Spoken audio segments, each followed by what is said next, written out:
And we are live. See, I had to say the live part. That's the only part I needed to do. Welcome to the Iron Lords podcast. And the Lords of Gaming.net. Now, Cognito is very specific that Lords of Gaming.net need to be in the intro. So I got that taken go. This is episode 133. As you can see, we are missing the host of the podcast, LordCognito. He had to go deliver some packages around the world and reconnect the United States of America. He'll probably jump in later on in the topics if he has time. I don't really know, but safe travels to LordCognito. So without LordCognito here today, I'll be your host, Lord Addict, and I have addictified IRLP today. Addictified? Nice. Addified. No, it's addified, okay?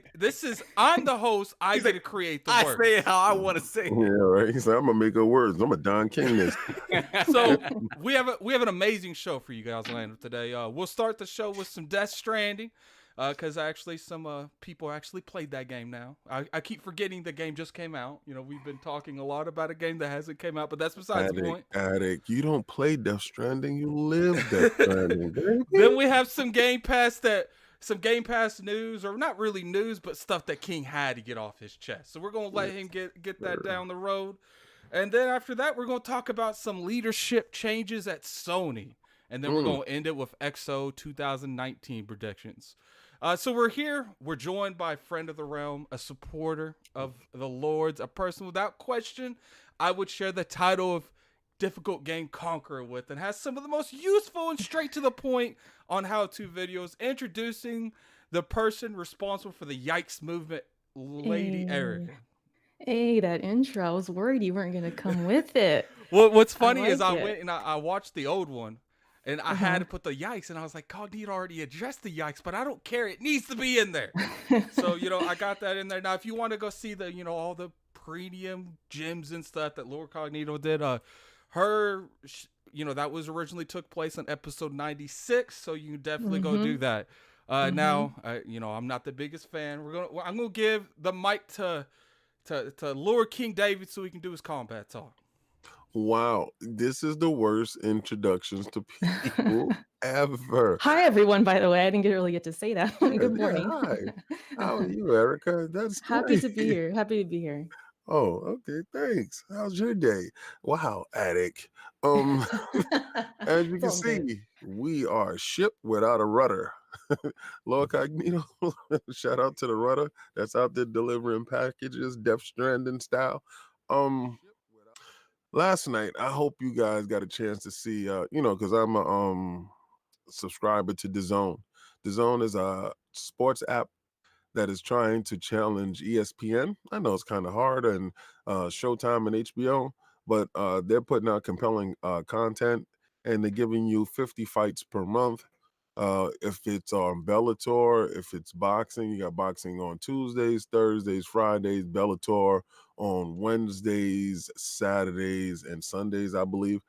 And last night we had Logan Paul versus KSI, or KSI versus Logan Paul, depending on who you follow. And leading up to the fight, I was interested. I was watching their little 40 days into the fight, and it got to a point where I said, you know what? I'm gonna give these guys a shot. The first fight was pretty entertaining to me. So this fight, it was the debut of them. This time they didn't have headgear on. This time, this fight was considered their first pro fight. All right, they packed out they packed in the Staples Center.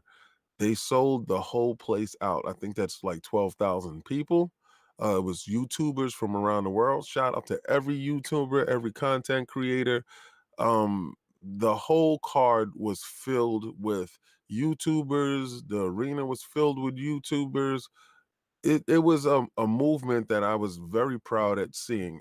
With saying that any YouTuber out there that want to fight me, let's do it. We'll talk to Eddie Hearn to get this done.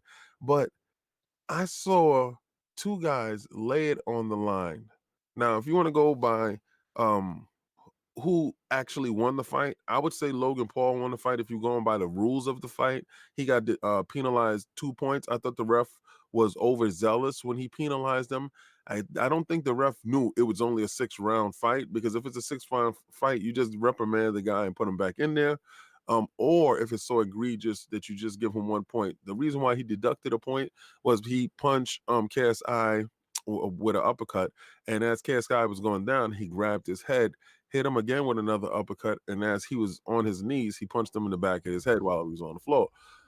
These are not professional fighters. They're learning. These are amateur mistakes that they were making. And I mean, a strong, stern warning would have been my preferred cup of tea, but he didn't give him that. He took 2 points away from the man in a 6-round fight. Understand, at that point in time, dude is done. All right. So either he has to knock out KSI, and KSI was leaving his heart and soul out there. So KSI gets the win. And I think it sets up a third fight. But the interviewer, I kind of thought they fought before. I couldn't remember. Yeah, the first fight, with headgear on. It was like a celebrity exhibition match. This was really for real, and their bodies reflected the level of seriousness that they took going in, because Logan Paul looked ripped and right. KSI looked lean and he was athletic, and they were moving. It's just a moment for you guys to understand that everything is possible. These are YouTubers. These are guys that were doing some form of content, and they used that platform to do whatever their dream was, and it guided them to someplace else. So, I hope y'all got a chance to watch it. If you don't get a chance to go on YouTube, go check it out and see how, it gave you a different demographic. It was a younger crowd. Everybody was into it. It was totally different from like an MMA crowd or a boxing crowd. Justin Bieber was there. Was it YouTube exclusive or? No, it was just to see it. It was elating because it showed you there's a whole different lane for this. It was just a bunch of young people having the time of their life. All these guys, it was so many different YouTubers there. I had to have somebody point out and tell me exactly who's who and what was, because usually a lot of times, like you see the panel guys, not one has their face, right? So a lot of times you don't know who's who until somebody actually tells you, oh, that's such and such, and that's such and such. And it was like a who's who of YouTube was there. And it was fantastic. It was just a really entertaining thing. If y'all got a chance to see it, I talked about it on Twitter. You really had a really good time. It was there. It was really fun. Even the boxing matches, because I had actual fighters, that was a little bit boring compared to the YouTubers that were fighting. Interesting. Yeah, actually, I was told that last time that, I've noticed, because there's a lot of amateur stuff here. Amateur people really go at it because they don't really know how to fight. They'll keep swinging until they either can't lift their arms up anymore. They can't lift their arms up anymore, or someone gets knocked out. Yes. Crazy. Actually, sorry. Go ahead. No, go ahead. I was just gonna say I saw a comparison picture from, I think it was Logan Paul. Yeah, it was him, and he definitely beefed up for this fight. You saw his body, right? Yeah, they took it serious. Very serious. I'm just like, it is so fantastic to see it and understand the humble beginnings to where they were. They were talking trash on the internet. They gave it up to each other at the end. They shook hands as a man. It was like, it's a different level of respect when you do the dance of death in the ring with a person, especially if you do it twice and you do it for real. There's a different level of respect that you have for somebody after you really have to do some long, hard rounds with that person. It was very nice to see. I think it brought a community a little bit closer and an audience to get a chance to see what combat sports is about. So, and plus you capitalize on that the general the amount of people that's on YouTube in general. So you introduce a lot of people to boxing in general. Yeah. And MMA too, because they can go into MMA after this. I would have loved to see them in MMA. I swear to God, I would have loved to see them throwing kicks and stuff.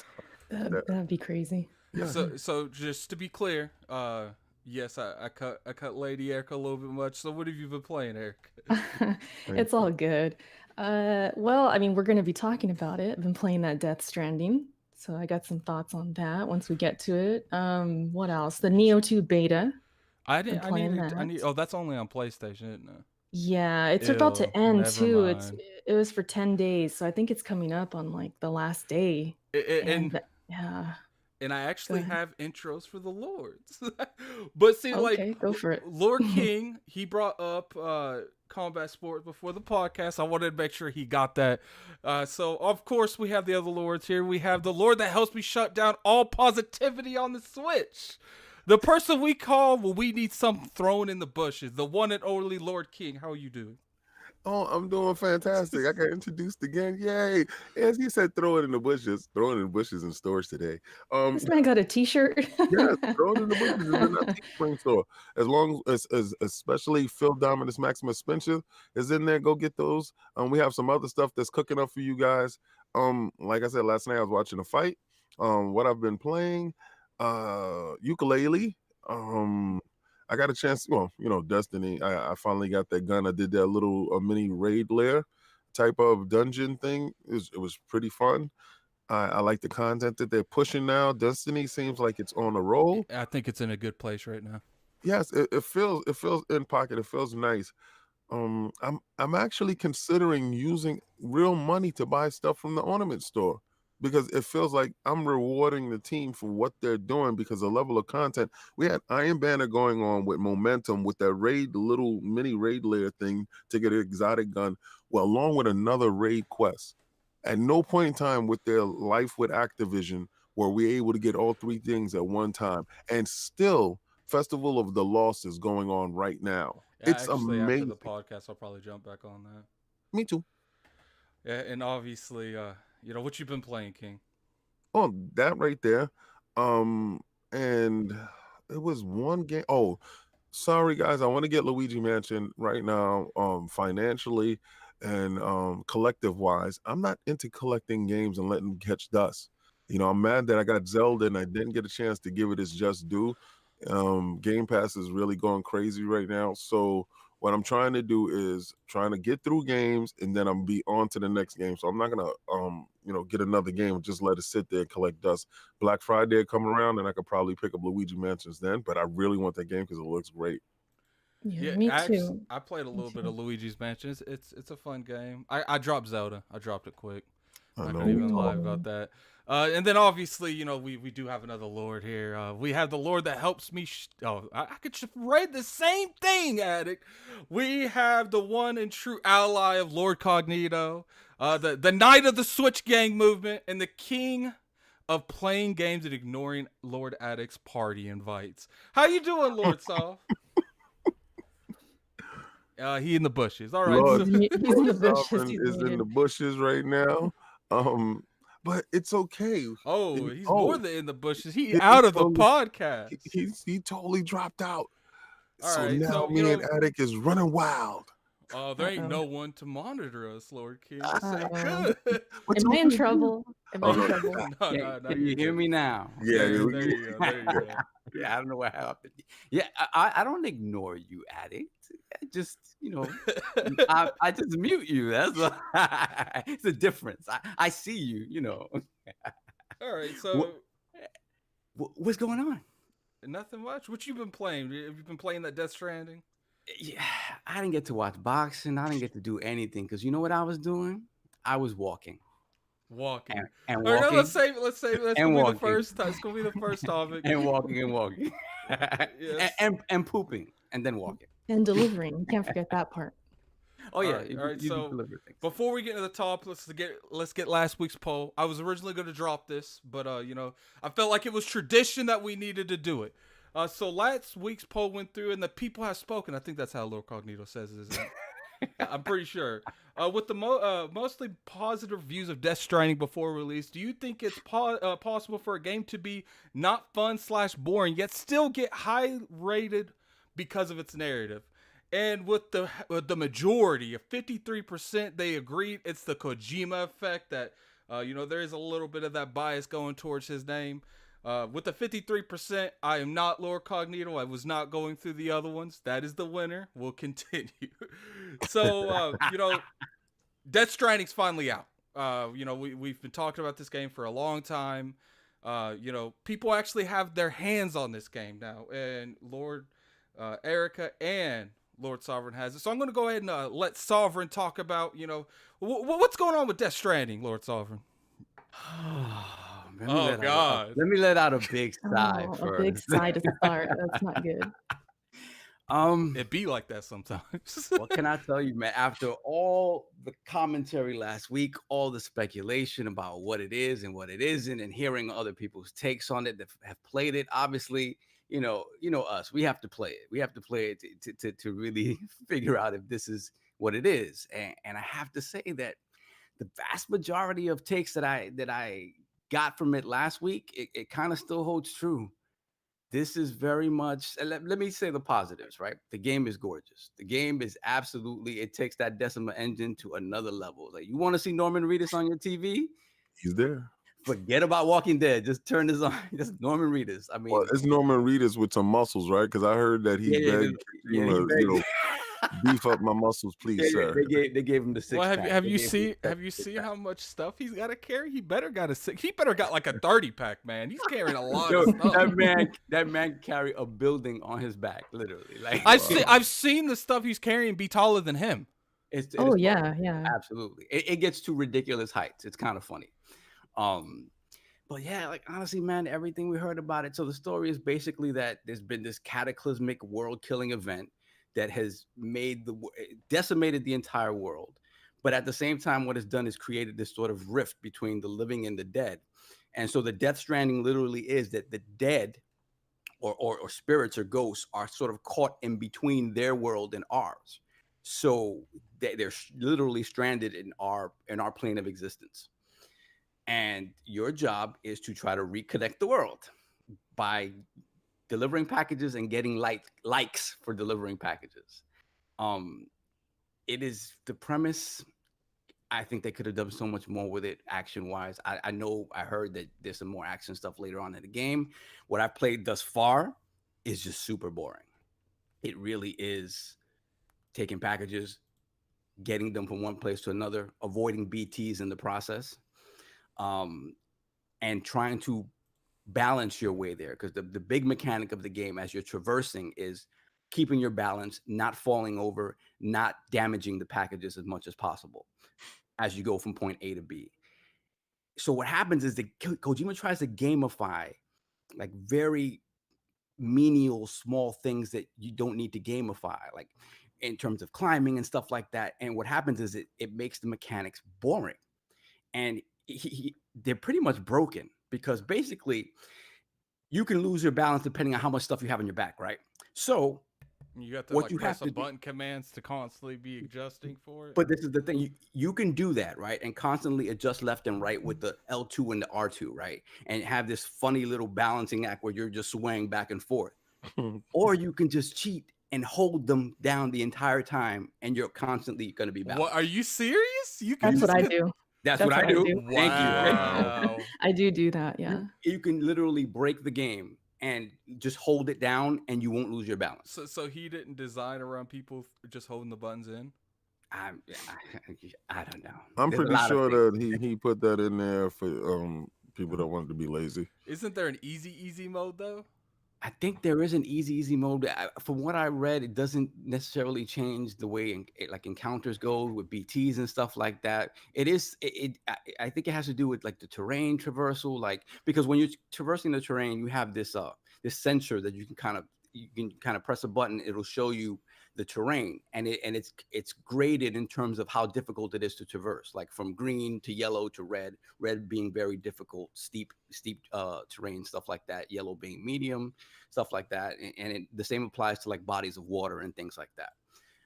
So I think it maybe has something to do with that, but apart from that, I heard everything else is kind of intact, so it's not really an easy mode. So what is terms of difficulty is it? It's not hard. It's just tedious and kind of boring, at least to this point.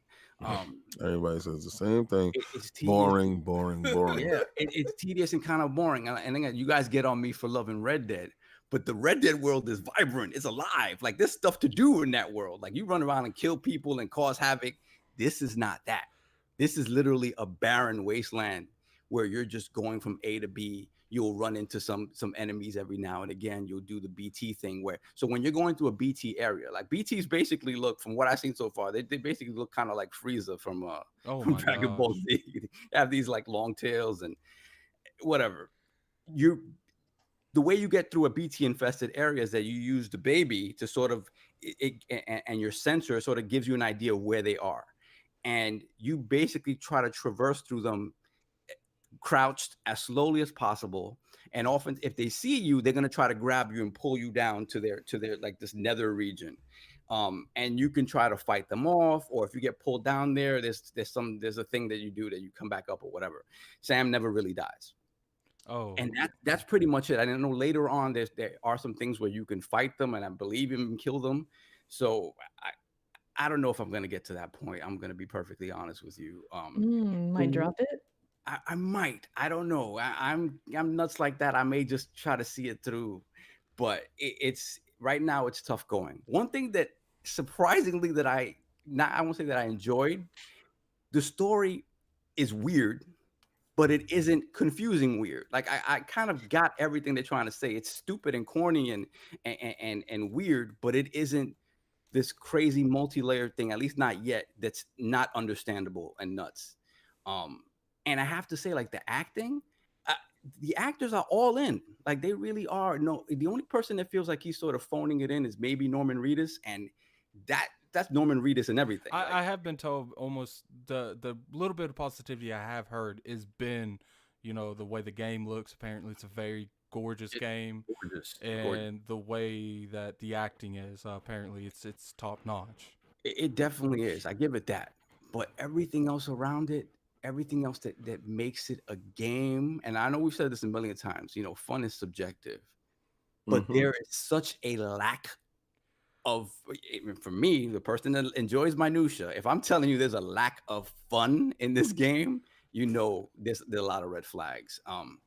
This feels like it is totally 100% a vanity project for him, but at the same time, it's like looking at the whole product, I'm saying, like, what are you trying to say with this? If this is a project for you, this game is for you, what are you really trying to say? Because it's just batshit. It really, that's oh my gosh.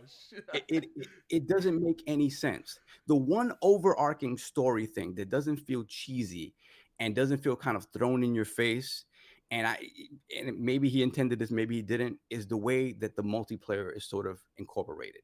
It's not, you don't ever directly interact with anybody else in the world. What happens is that they can leave things in the world, or you can leave things for other players in the world to make their traversal easier.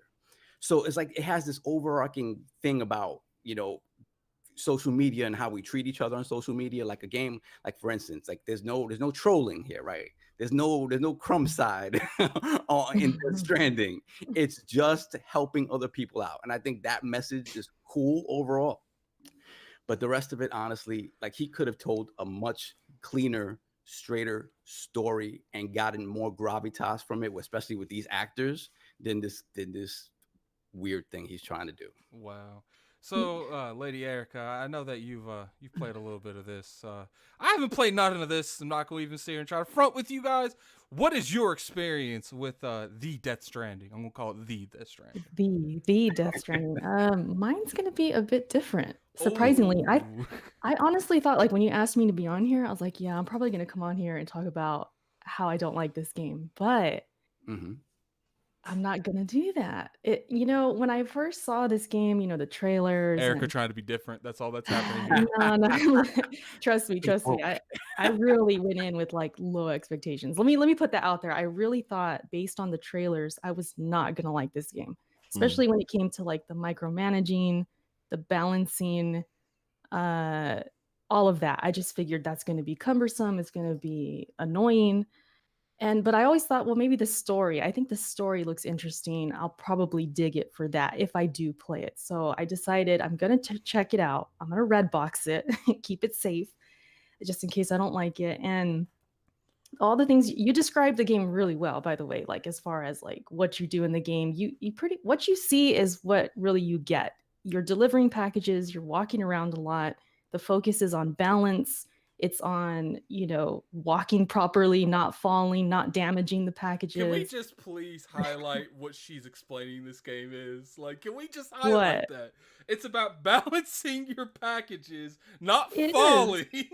Like, come on, man. It sounds crazy, right? But just follow me. So that's what you do as far as your mechanics. Is it one of those?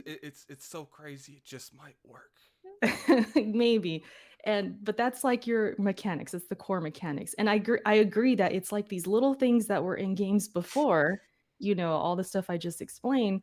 But Kojima, he puts it at the forefront. This is like the main core of the game. And so the story, as I expected, is interesting. It's easy to understand, at least so far, like you said, on the surface. Because I don't know if later on we're going to be peeling layers and it's going to get all, weird or anything. But so far, I've been able to understand it on the surface. But like I'm saying, I have a different opinion because I don't find it boring like I thought I was going to, which is really surprising to me. I've been playing it. I've been streaming it. And maybe that has to do with it. I got to throw that in there as a factor, chatting with the stream. Yeah. Having people crack jokes, the FedEx jokes, the Amazon jokes. We're having a good time, right? So as I'm playing the game, I'm actually having fun with it. There you go, Solve. All you got to do is stream the game. Maybe that's the trick. I do recommend that. It's made to stream. But let me go ahead and get these super chats real quick. Go for it. So I want you to get this dizzy one, Lord King. Well, that would happen if I'm not wearing these shades and it's not early in the morning. It's perfectly fine. I'll get it. So we got $5. No. I got it. Lords of Sunday, another day to remind you that King Osov needs. Another day to remind you that Kojima is an egotistical maniac. Hashtag throw him in the bushes. Thank you, Dizzy. I think you're on to something with throw him in the bushes. In the Teespring stores now. Anyway. Yes, Dizzy. I understand. You know what? I was just talking about Dizzy yesterday. And I said how he's such an inspiration to me and he should be an inspiration to a lot of people. And I will always go back to his picture where he's sitting in his hospital bed. He's sick. This is our editor-in-chief going through it right now. I would love for you guys to go to his GoFundMe page and contribute to him. But he has a controller in his hand, and me and him talked. And I said, we talked on the phone. Destiny in the hospital bed. That's what I thought. But he said he wasn't playing Destiny. He was playing something else because the Wi-Fi was terrible there. But I said, man, you look like you was in a raid or something. I saw your passion, and it just broke my heart because this man is 100% gaming, and he's here every Sunday, and he's full of support. And all I can do is just be in admiration of this man. This man is an incredible dude, and I think about him every day, to be honest with you. Never met him in person, but I think about him every day. Hey, so I just noticed, Lord Saw put the GoFundMe. If you can contribute anything to, the Lords would definitely appreciate it. So we got another a $2 super chat from B.R.A.P. He says that it's a Death Stranding cult classic. So now we've went there already. All right, got you, B.R.A.P. We got a $5 super chat from the Ashton and Luca. Always good to hear Erica's voice. What's up, Lords? Hope you are having a good day, not harassing people for enjoying Death Stranding. You know what's sad? I listened to Lady Luca so much. I actually read that in her voice, but we're gonna go beyond that. But so that's the best. That's the best right there. I heard it too. Continue, Erica. I apologize for that. Shout out to Luca. What's going on? Yeah, where was I? So yeah, like I was saying, I really thought I was gonna come on here and slander this game, like say it's boring and I don't like it. But it's just such a trip, this game. It's the weirdest thing. I'm doing these, quote unquote tedious things. I'm walking, I'm delivering, I'm taking care of this baby. It's crying, I'm shaking it. I actually shook the controller. How often does the baby cry? You shook the baby? How often does the baby cry? Well, this was like the one major time because I'm like 4 to 5 hours in, and this was the main time where it's like, oh, you need to calm this baby down because the thing that it's in, it was red, and I'm looking at it. I'm like, oh shoot, I got to do something. So I take it out. I have it in his hands, and I had to actually move the controller to calm it down. So I was like, wow, I'm really doing this. I'm really playing this game. I'm doing exactly what I knew was going to happen in this game. And I thought I was going to hate it. But because I'm streaming, like I said, I'm laughing about it. I'm joking around. I was kind of enjoying it. It's the weirdest thing. And I can't really articulate or express why it's enjoyable, but there's something about it. There's something about it that just like keeps me going. And the story, like it is good. So that, plays a huge part actually, because it gives motivation to the character. I feel like he has a reason for what he's doing. And that I think gives it more purpose and it gives me more reason to keep playing. So I'm tripping out on myself. Trust me, this is something I did not expect to be saying. I really did not think I was going to feel this way, but I actually do. And I'm pleasantly surprised. And I gotta say, let me just say it now. I Redboxed it. I Redboxed it, right? I Redboxed it, and that thing had to go back at 9:00 last night. I'm looking at my husband. I'm like, what am I gonna do? Should I take it back? You don't pay that extra $3 and play it again. He takes it back for me, right? He comes back with a purchased DeathStranding and hands it to me. He's like, here. That's great. Now that's a husband. That's a so husband. I now own DeathStranding, everybody. What's funny is she was low-key thinking, I didn't want to buy it. Like, no, really but did. She didn't want to give it back, and he knew it, and he saw it in her eyes. Death Stranding. From what I see on it, it looks interesting what I see, but as of right now, I'll eventually get to it. The biggest thing I'm really looking forward to on the PlayStation brand is Final Fantasy VII Remake, obviously. So I'll probably get to it. I don't know. It'll be on PC by then, too. But we got a $10 super chat from B.R.A.P. again. The game is actually more than a walking simulator. It has pleasantly surprised me. I am hooked. It bucked the usual troops and nice changes of pace from what I played this generation. I will say, and I expected nothing less from Kojima. Like, I know full well that at some point in the middle of that game, or even before then, you're gonna hit something that's like, wow, I didn't expect this to be here. Well, I feel like that's all his games. That's all his games, right? So if you play any of his games, you're gonna know sooner or later you're gonna have that wow factor. It could be a good wow or a bad wow, but you're gonna have that wow factor. But you're gonna get a change of pace there that you're not gonna see in a lot of other games. Like he's super courageous in that regard. Like he doesn't care. Like he will do that. But yeah, I mean, to the point that some people are saying, like, I guess people are getting sort of shamed for playing the game. I'm not gonna shame anybody for playing that game. They got my $60 straight up. So Kojima has my money. But I just think what bothers me about this is that he really does make games for himself. And when we talk about and the fact that he's obviously going to get into movies and whatnot, I really do feel like that is a medium that is suited to him. In that, I would love to see a Death Stranding movie, right? Without take away all of these mechanics and stuff like that. Just tell this story, right? And then have to condense it into a 2.5 hour thing.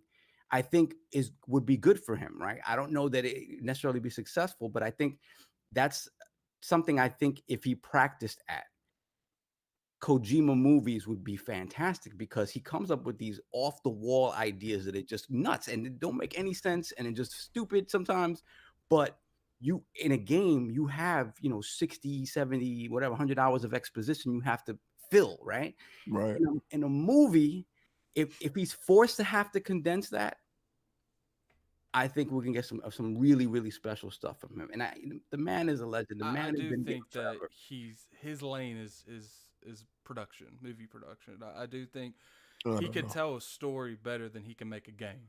I don't think he can tell a story well at all. I believe, like BG says, he's intentionally confusing his audience. But there's a lot of people in the movie genre that are more accepting to that than the game genre. I don't think so. I don't think an audience would like to sit there through his egotistical rants and his maniacal misleadings. I don't think so. He goes out of his way to explain things that should be open to interpretation, right? He'll explain it in a way that it doesn't respect his audience sometimes. Like it makes you feel like you're dumb. And that's the thing that I think if he makes movies, he's forced to have to cut out that fat, right?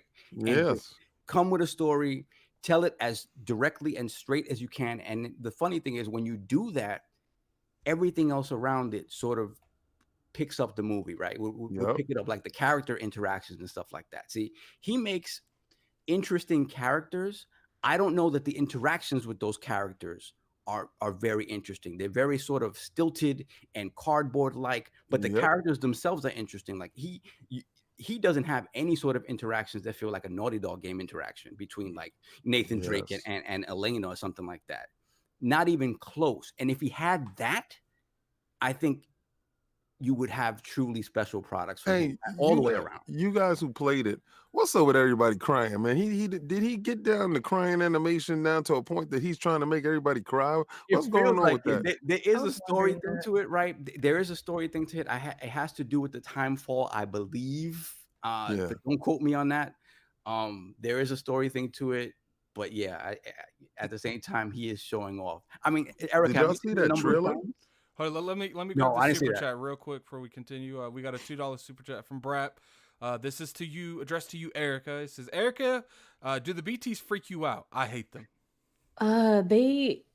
Do they freak me out? I don't know about freaking out, but it does kind of get the tension up because you got to like hold your breath. You got to move slowly. You got to crouch. You got to manage because your stamina goes down. I hate those breath things, man. I got someone killed in Until Dawn because I couldn't hold my breath correctly.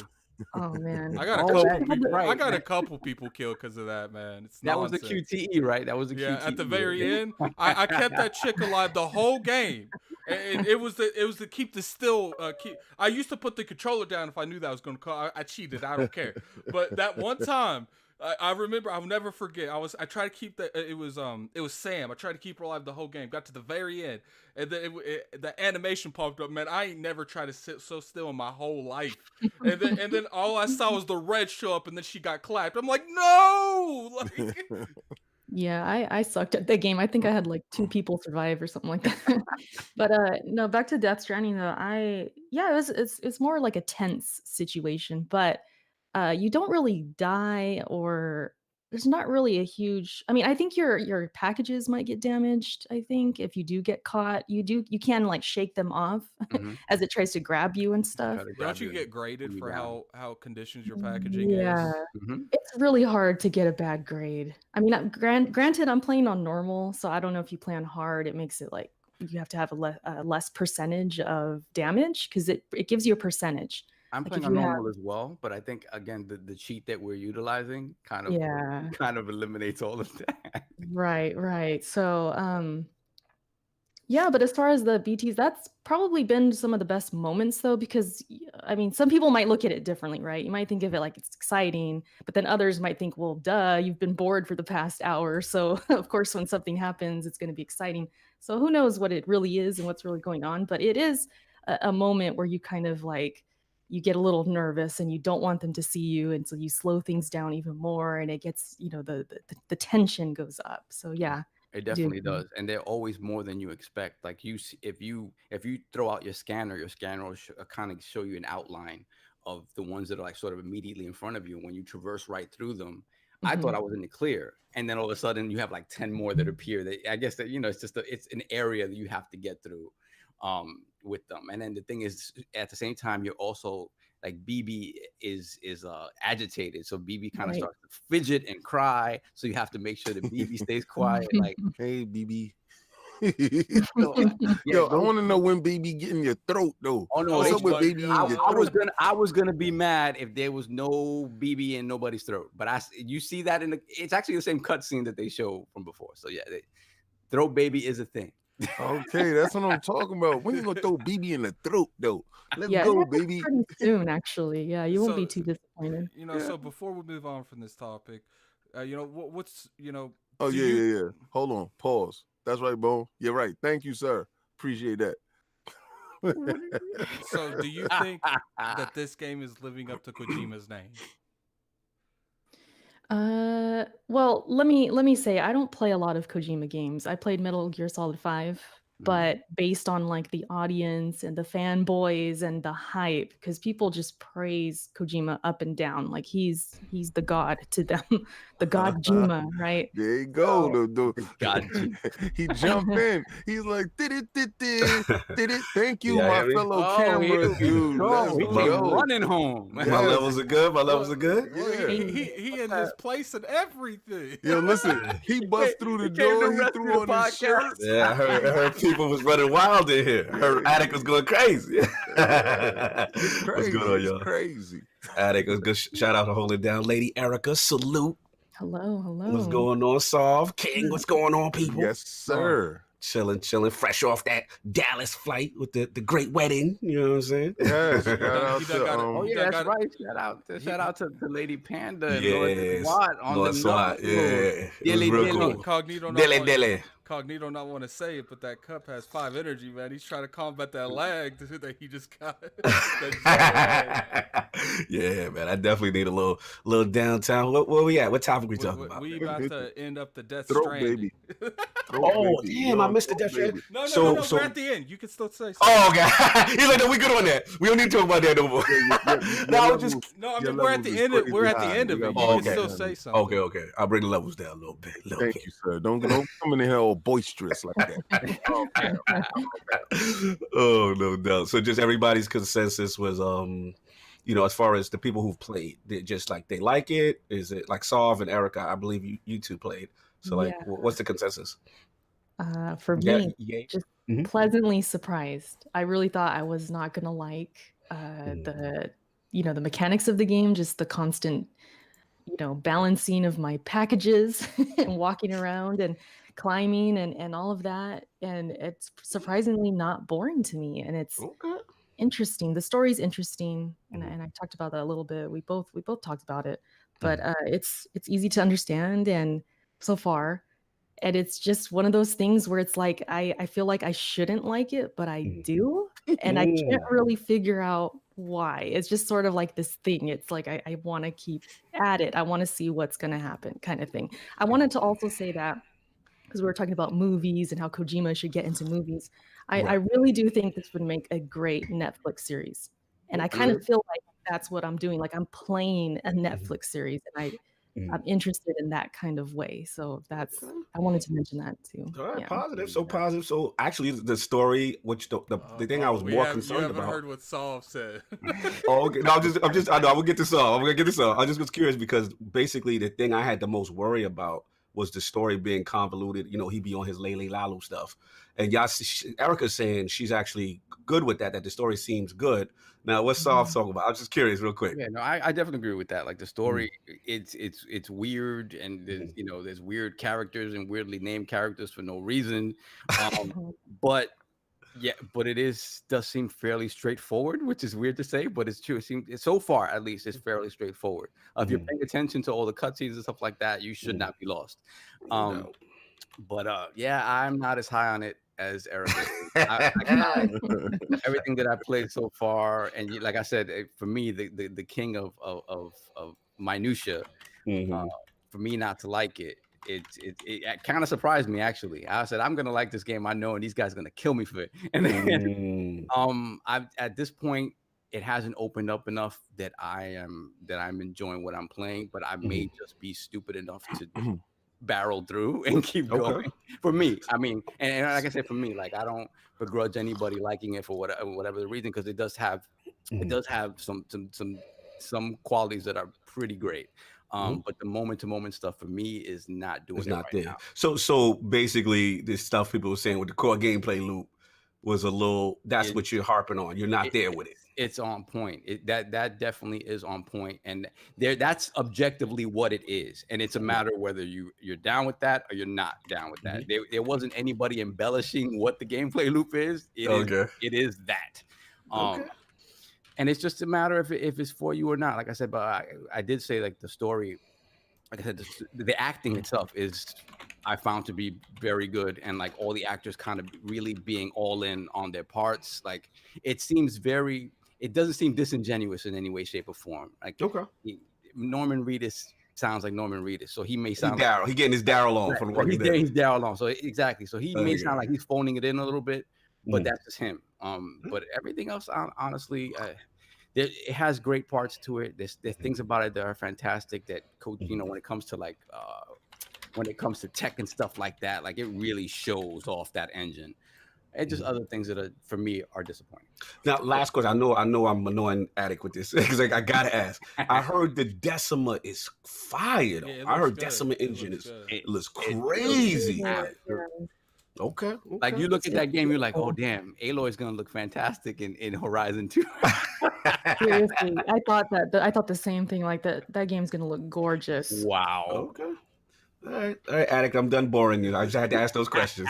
You know, Go ahead, Addict. people, you know, Death Stranding's been around for 3 years, and people really, you know, it's been a mystery. So we've definitely talked about Death Stranding, not even just today, a lot in the past couple years. And I, for one, am looking forward to never talking about this game. But I was feeling that same way at it, because you know, all these podcasts, like everybody talking about this game. I was like, man, you know what? I can't wait till this game comes and goes. And here I am playing the damn thing. It's like you never know with video games. You just never know. Sometimes you gotta come and go. It's gonna stick around. Other Sync being disrespectful. He said there's no enemies on the screen. So how great is the engine? Yo, they disrespectful. Yes, that is true. There's oftentimes a barren waste. I think somebody called it what do they call it? The New Zealand walking simulator, because it feels like they just. But when the game comes out for PC, we're gonna be talking about it again. When the game comes out for Game Pass, we're gonna be talking about it again. So Kojima's gonna be just like Throw Baby in your throat. Shout out to Victor Elstein, $2 super chat. Kevin Costner DLC incoming. Wow. Oh God. Dead Addict. Oh, sorry. I had to ask. So, you know, we're gonna go ahead and close the Death Stranding chapter until King's right. We're gonna talk about this when the PC version comes out. I'm confident we will. Or when it's nominated for Game of the Year, because you know it's gonna be. I'm gonna tell you this though. If this wins Game of the Year, Keeley, is it media bias, Geek? Is it media bias? Keeley's gonna have to shove his head in a hole somewhere for like the next 2 years. It's going to get nominated for Game of the Year. Oh, it'll get nominated. Yeah. So wait. I gotta ask. Attic, I apologize on your topic again. But I gotta ask, this is a very polarizing thing, man. Like, shout out to B.R.A.P. in the chat, and I saw Boom going at it. Like, if this wins Game of the Year, is it a problem? Is it the Keegley influence? I mean, he's in the game. Well, he even said, I gotta ask this, y'all. He's addressed it a couple times. I think he can influence it to get put in the nominations, but I don't think he has any control if he gets nominated. Like, it's not gonna matter. It's not gonna matter. What about the optics? Isn't the reviewers 50% of the vote? Yeah, he doesn't have input from my understanding. These viewers gave this game 10 out of 10. Like, yeah, and this game might win this year. I don't think it should. Even though I did, you know, I'm surprised. I like Shadows it. Dies Twice was a way better game. I think if this game wins Game of the Year, you will hear an audible groan from the crowd. Okay, you know what's gonna happen if this game wins Game of the Year? Go back a couple years when Overwatch won Game of the Year, because that's gonna be Lord. I'm not understanding. Everybody gets packages delivered, and everybody wants their packages to come in safe. He's dropped this game at package time of the year, so this is Amazon right now is popping. You know, everybody want their little Christmas presents and all this stuff. So these guys are out here being amateur delivery people. And listen, I'm telling you, all these little amateur delivery people is gonna go in. They're gonna vote for this game, and it's going to win Game of the Year. You know what? I'm on to something. I think I'm gonna vote for it for Game of the Year. Hold on, Erica mentioned one thing, and Erica knows about this. We didn't talk about the mules, Erica. The mules are essentially former porters, package deliverers. They're delivery crackheads, so to speak. They are. I was just saying that on my stream. Like, this is really low key a drug exchange right now. Like, this wow. yeah, because he's always he's delivering drugs all the time. So I'm like, whoa, did I just crack the code here? Am I in the Kojima space right now? Like, yeah, you need to deliver drugs to these outposts. Wait, hold on. He moving weight? He's moving weight. He's moving real Come weight. on. I'm not even joking. Like, that's legit going on. He's it's crazy. moving. Look, they say they need these drugs at these outposts because they're so solitary that they need things to keep them even keel because then they'll go crazy. So they need the drugs. Yes, that's what we doing. This is what we doing now. And the drugs have affected the Iron Lords podcast is not drugs. Yo, listen. We Walter White. He the new Walter White, baby. Wow. Look, Kojima might support the drug this thing, is but a Heisenberg. not. This is a Heisenberg simulator. That's what it is. Wow. Arizona desert. No, this isn't even Heisenberg simulator. You know the middle guy people that was distributing Heisenberg's drugs? This is that simulator. Yo, Jonathan B said, BB move that Yo, that sound like a record. Move that dope. BB move that dope. All right, so let's go ahead and legitimately move off this track. And they call them mules. They call them mules. Wow. Kojima out here instructing people to move their weight in post-apocalyptic worlds. So we do have something that Lord King was very vocal about speaking about this. He actually changed his topic because this came up. We want to talk about Game Pass, and obviously, Lord King is very, very pro Game Pass. So I'm gonna hand it off to him. So shout out to Neil Gaff for coming up with somebody has deciphered the sales, the subscription numbers on Game Pass. Looking at 9.5 million. Now I know a lot of you guys are gonna be like, but King, it has not been confirmed. It's confirmed in the realm. Oh my God. So I'm a roll with Phil Dominus, Maximus Spencer. It is confirmed in the realm. So we're talking about. Listen, if this is the adoption rate on Game Pass, and I don't hit me with sales numbers, you amateur stockholders. Don't pocket watch the situation. I'm just talking about from the aspect of gaming, right? Is this the trend? Is this the key turn? Is this the ignition point where people and everybody is voting with the facts that the real pocket watchers, real budgeters are actually budgeting and figuring out Game Pass is at such a value and these services is at such a value that this is giving back to their family. They actually have more money to go on vacations and stop, get diapers for babies and stuff. Their children's not walking around with no diapers because they wanted to get DeathStranding. Shout out to that dude that they don't have diapers on right now. Not like this. Formula in the house. Not like this. Not like this, King. He's old enough to eat rice. He's only 2 months old. He cannot eat rice, sir. But I'm seeing the adoption rate, and if this is correct, at 9.5 million, and you say everybody's been talking about Xbox has stayed at 50 million since last year, right? Like they haven't sold any Xboxes since last year. But let's keep that same energy, right? Let's say it's 50 million, and you got close to 10 million Game Pass subscribers. That's a large core that you have linked into. And is this the new trend going forward? If these numbers is to be believed, is Microsoft right? I bring this to the round table, and I took my other topic off because I think this is a more polarizing and more interesting topic. Who's jumping in? What do you have to say, Lady Erica? What if Game Pass is really at 9+ million? Do you think that if they came out and they formally announced that these are their numbers, do you think that would shut some of these people up that's on Twitter? As far as like what the haters, the pocket watchers, and all them, the people, pocket watching, the people that say that this subscription service isn't something that could be done long term, that games are going to be devalued in quality because Oh, they right. keep putting it on this. But 9 million, regardless what people want to have this narrative, everyone's not paying $1.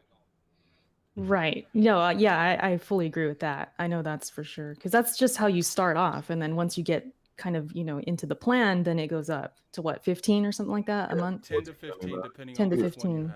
have. Right. Ultimate or regular.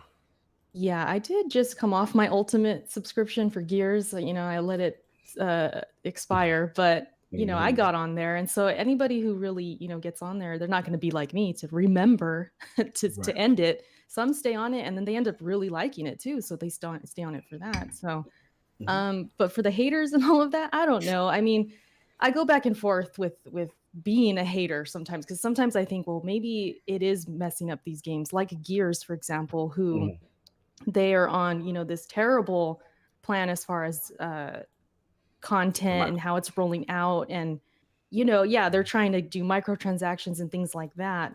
So I worry about that part of it, like my games that I love, like Gears of War, if it's going to ruin my, games that I like. So I do kind of dabble in that that mindset. Like maybe it could hurt these games. I do think about that sometimes, but then at the same time, I know I'm not a businesswoman. I did not go to school for business, so they're obviously they know what they're doing. That's the part that blows They're my doing mind. something You have so right. many people acting like they have like a bachelor in marketing or something related. Like most of these people couldn't sell strawberries at the grocery store, and they sit here trying to act like they know how a subscription service works. And then they're constantly comparing it to Netflix, which is not even a fair comparison because Netflix doesn't sell anything. Xbox does. Netflix doesn't have a subscription service called Live, which regardless, I don't believe they should have that. But Xbox does. They have multiple places at Avenue that they can make money off that brings into Game Pass being the entry. Right. So we got a $4.99 super chat from Wiener. It says, games in Disney World. You pay to get in and then spend more on toys. DLC Game Pass, essentially Disney setting and stories and that are free to enter. They're selling in stores that are free to enter. That's cool. Now let Erica finish. She had a good point on the other side she was saying too. Yeah, well, I forgot what I was saying. It's early over here, guys. I'm on the Pacific Coast. I'm up at 7. I'm I'm trying to just like be lively right now. But no, I mean, like I said, I was saying I'm not a businesswoman. Microsoft, they have a ton of money, so they know what they're. I'm assuming they know what they're doing, and long term, I think they'll be fine. I just kind of worry about certain franchises because I'm seeing it before my eyes. Gears of War, it's changing before my eyes. It might be too late at this point, and it's disappointing. I gotta ask you this, Erica. You feel like the microtransaction aspect? You feel like the Game Pass thing had a negative effect on just the rollout of the content after launch? I'm saying it's possible. I think that's a factor. It could be a factor. Yeah, yeah, for sure. Fair enough. Who else jumping in? What do you feel, Solve? How do you feel about this Game Pass? I mean, I think the thing with Microsoft and why this works is just because they do have that cushion where if it's slow to start up, if the adoption rate is slow, they can eat that. So that's what they have over, say, a Sony that maybe can't necessarily or wouldn't want to eat that in the beginning to have that slow build up. Microsoft had to do this and they can do it. Right. And the thing about it is there is just they pay every single one of these developers up front, right? Some lump sum of money that the developers, nobody's holding a gun to their head, right? They're paying them this lump sum that they're saying okay to, in addition to continuing to get exposure on this platform, right?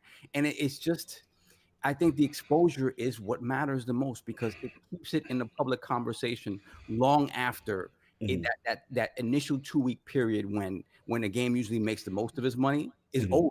You constantly keep it in that conversation. It may not matter in that conversation to the hardcore who've already played it in that initial period, right? But I tell you right now, the vast what Microsoft is looking at is how do we get the person who only buys 2 or 3 games a year, maybe, into Game Pass? Because at that point, then you have somebody there who only purchases specific games, but is going to look at this platform and say, why not? Right. Right. I have a perfect example of a coworker of mine the other day.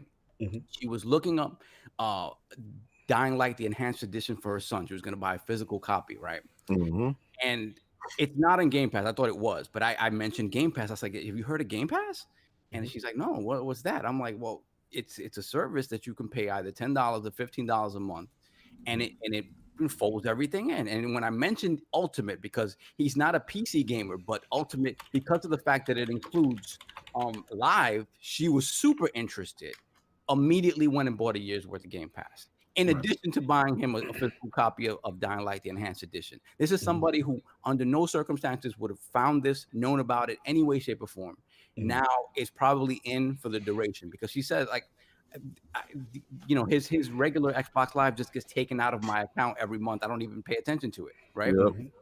It's something that they're banking on. Right. So that 9.5 million, as we go into next gen, look for that to double. Double, because again, they're only going to sweeten the pot. My hope is that xCloud gets rolled into there without an extra. Let me check my email, because somebody got an email that they were in, and I'm really upset that I'm not in. I'm gonna let you know that right now. You got to call. You got to make some calls, King. Man, listen, I'm refraining from doing that. I'm refraining from calling up Mr. Greenberg and saying, "Yo, bro, what's really happening in these streets?" Like, for real, yeah, easy. I'm really refraining from that, because that's my dude, man. You're my dude. Oh, the Lord's compromised in the round. Jesus Christ. Man, I'm trying to do dry snitching. Not even that. That xCloud is a point of contention, man. Oh my Lord! Apologies to the round. Let me tell you something right here. Let me tell you something. You can play your Switch, sir. Let them hit you with all your Switch stuff. Let them hit you with the Switch. Why am I, Captain Game Pass, not having this xCloud? Why is this not happening? Man, Lords have been bought off for 10 pounds of silver. 10 pounds. Let's hold out. Sell them out right now. Let's go. Wow. Yo, shout out to Philly Eagle, the $10 super chat. I see the perspective, but it's hard to blame subscription services on changes in gears, etc. Until or unless something like that happens regularly. If it doesn't, it's unrelated. If it does, then I'd agree. So what is the issue? It could be isolated. It could be. What is the issue with gears specifically? It seems like it's more about the microtransactions. They had huge issues when the game launched, which I heard it. Now I don't think the quality of the actual game's the issue. Now there was bugs when the game came out, but a lot of those have been fixed. I know people have issues with the stats tracking, because I know they're still having issues with that. Obviously, they had the whole thing happen where they were banning people for up to 2 years for leaving, so that hurt them.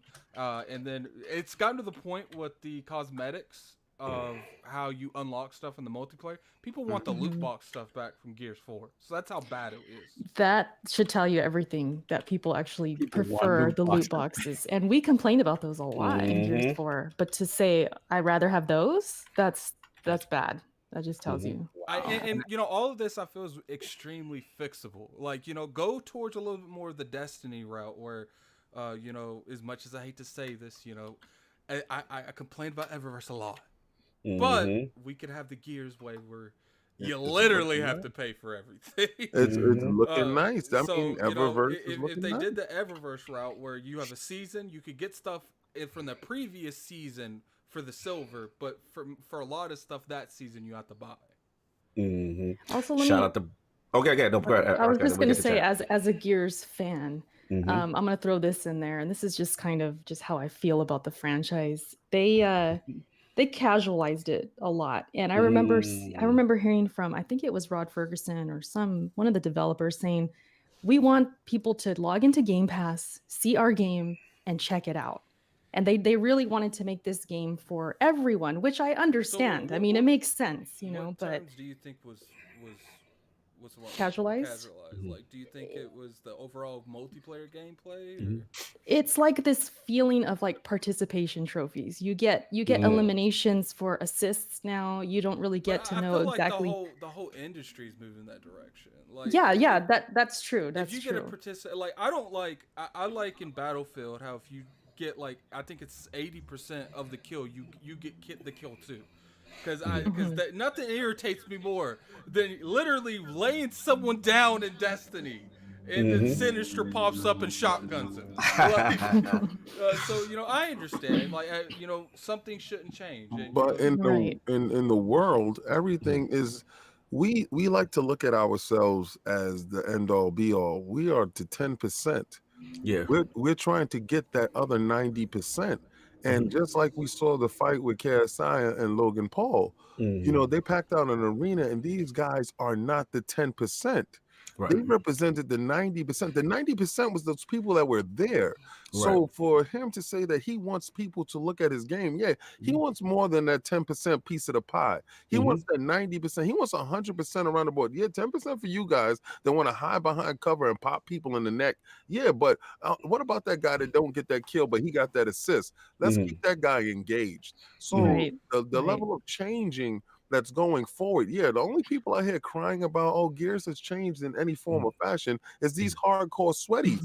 And these and that's what I can be. I definitely can be like that. So you're right. You're right. I probably am in the minority. You're right. What aspect do you feel like was casualized besides, the participation trophies? Just it's hard to really put my finger on sometimes, but there have been videos and stuff going around about the aim assist that they kind of put in there. Didn't they fix that? Not to my knowledge. I don't think they've actually really addressed it. They've mostly been addressing other things and fixing the bugs and things like that. But that's my knowledge. We got 3 super chats. Go ahead. Go for it. We've already covered the other ones, didn't? B.R.A.P. got super chat. Oh, B.R.A.P. Okay, so we got $5 super chat from B.R.A.P. Did you guys hear about Participella? I definitely butchered his name. Tweets regarding the challenges of subscription services regarding devaluing the growth and mature gaming markets. No, I didn't. I didn't hear about none of that. Did you guys? I did. Yeah, it's interesting. You know what I'm saying? You gotta understand, like, Game Pass is still in the infancy stages, and there's a lot of things that we have to see as this thing matures, how it goes. And in comparison to other subscription services out there, we've never seen this with gaming. We have to see. So I think it's a risk that, like Erica said, like, it's a risk Microsoft is willing to check based on their pocket watching of their own finances. You know what I mean? So they're willing to. Obviously, they have millions of customers. They want to. They have how much? Well, millions. Millions. Yeah, I mean, we got to see. We got to see. I mean, they clearly have this strategy for a reason. As far as the whole, let me just jump in real quick. As far as the whole, was it 9.5 million thing or whatever? Yeah. I don't know, man. The whole thing where, was it GAF? I believe they put it out. Yeah, I don't know, man, because it's like, I heard. But if you remember correctly, at Gamescom, or was it last year's XO, he said they had a couple million already, like 2 to 3. Right. They probably do. I mean, the problem is Microsoft is not divulging the numbers, right? So we still can't officially know. Now, again, I feel like if they had 9, though, they would be open about that. I don't think so. Right. I don't think so. I think Phil's going to keep that same energy. Because you know what? You lend yourself to more criticism when you start talking about your accomplishments, when you don't talk about your defeats. And if you're going to keep that same energy, no matter what, you must hold that line and let your actions speak for itself. If you adopt that philosophy, and he's adopted that philosophy, so the we should not be speaking on any numbers.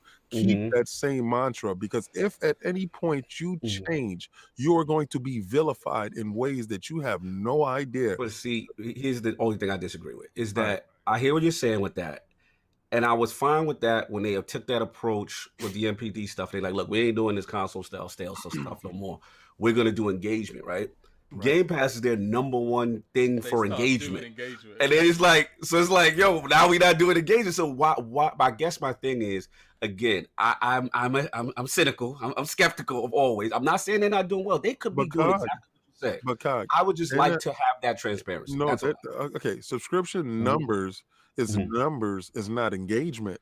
Now you can say engagement, and you can try to extrapolate the number out of that, which are what equates to each person. So if you say we have engagement numbers that rival 300 million hours played in a week, and then you start to try to extrapolate that into what each hour works out for each person, somebody can do that. That's their business.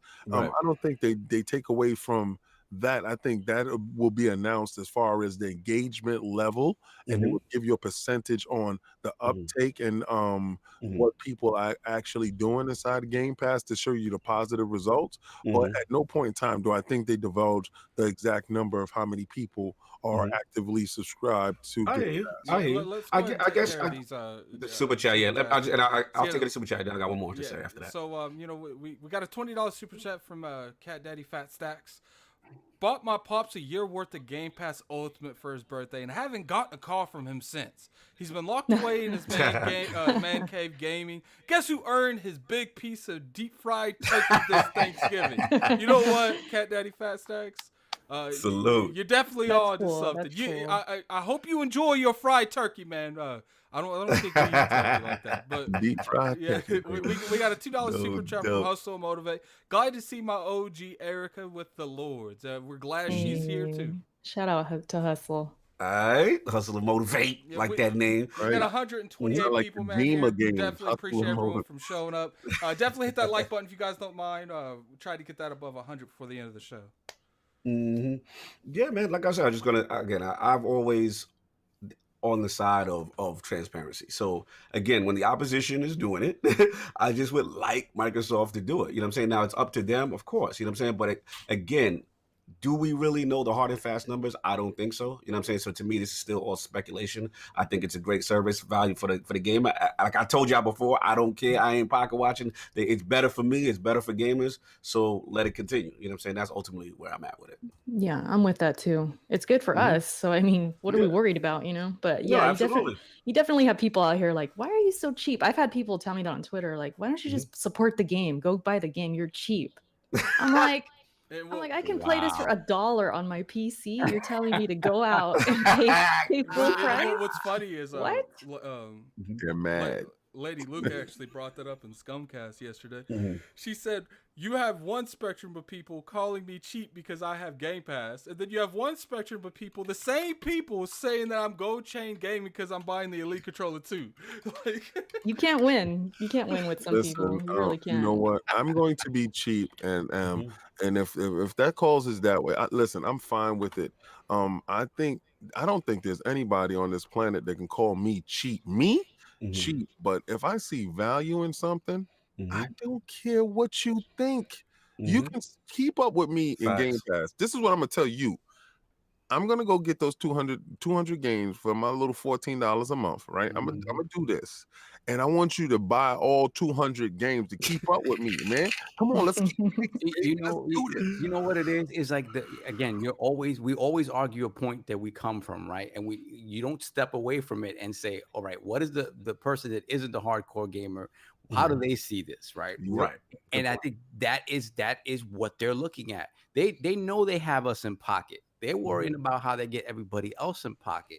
And again, how many people purchase a console for one console for their home, right? And purchase 1 to 3 games a year. They play Madden, they'll play FIFA, whatever. They'll play Call of Duty, and maybe that's it. I literally have a cousin that just buys Madden every year. That's literally all he buys. But if you were able to convince him, like, look, man, for $10 a month, you have access to all these games. Maybe you like 1 or 2 of them, like whatever. But it's just $10 a month. You're not gonna feel it. All of a sudden, that's what they want. That's what they want, and that's what they're gonna get. Like, you know what I mean? Like, more and more, that's what they're gonna get. So it's just, sometimes you just gotta step away from your perspective on the argument and see it from someone else. You know what? Hold on, I gotta address Chief Tommy. After you address Chief Tommy, Chief Tommy, you a straight up fraud, my dude. Oh! I'm gonna address you right now because you're gonna sit there and say, King, you're not even playing half those games in Game Pass. Let me tell you something, sir. It's kind of hard to play 200 games though. I'm not doing that. I'm not playing half the games that I got. I have over 500 360 games. All right, more than 500 360 games. I sold all my PlayStation 3 games to get a PlayStation 4. Because I didn't think they were We're going to need that fraud alert again. Right? So I'm going to tell you, no, I have 200 games in there that I'm not playing, but on average, I check out 1 game per week that I would never buy.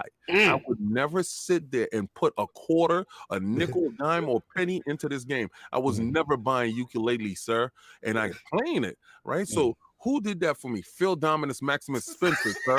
All right. So when you feel like Aurelius. you want to pocket shame me? You see that $600, $700 statue that's behind me? It's not finances with me, brother. That's never going to be an issue with me. But the thing is absolute value, because I would never in this lifetime run down to the store and say, oh, let me buy this certain ukulele. I was not buying it. I don't care if they made Conquer. I don't care if they made Banjo Kazooie. I was not buying it. But on God in them.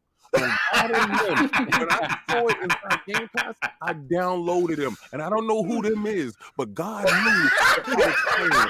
All right? So you can sit there and try to shame me for going in there and playing ukulele for free, but on God and them, that was worth my money. You gotta stop. You gotta stop. It's going crazy. Moving along. So before we continue, Solve, I'm not embarrassing myself for pronunciations for a couple minutes. Why don't you take care of this 2 super chats we have? The last 2 super chats. Okay. Shout out to One Bad Mother with the $4.99 super chats. Gamefly, used games, and free-to-play devalued games too. Let's worry about whether it's working for us. They're playing the long game. Yes, they are. Yes, they are. And shout out to B.R.A.P. With the $2 super chat. Sony, give us first party day and date. Will not imagine. Jim Imagine Ryan. that. Ryan has some things to say about that on our next time. Ryan has some things to say about that, Lord B.R.A.P. That was very timely because we'll be talking about that in a moment. Jim Ryan is trying to put himself atop the mountain. We're gonna get to that. We're gonna get to that. Chapstick on, because you're gonna crack your lips on this. No doubt. Oh my, we going there? We're going there.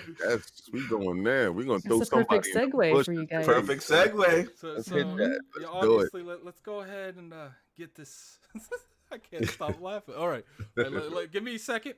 All right, so the past couple of days, we've had some other leadership changes that's happened. Yoshida has stepped down. He is now in charge of the indies. I don't know. Is he in charge of the department that goes out and seeks indies?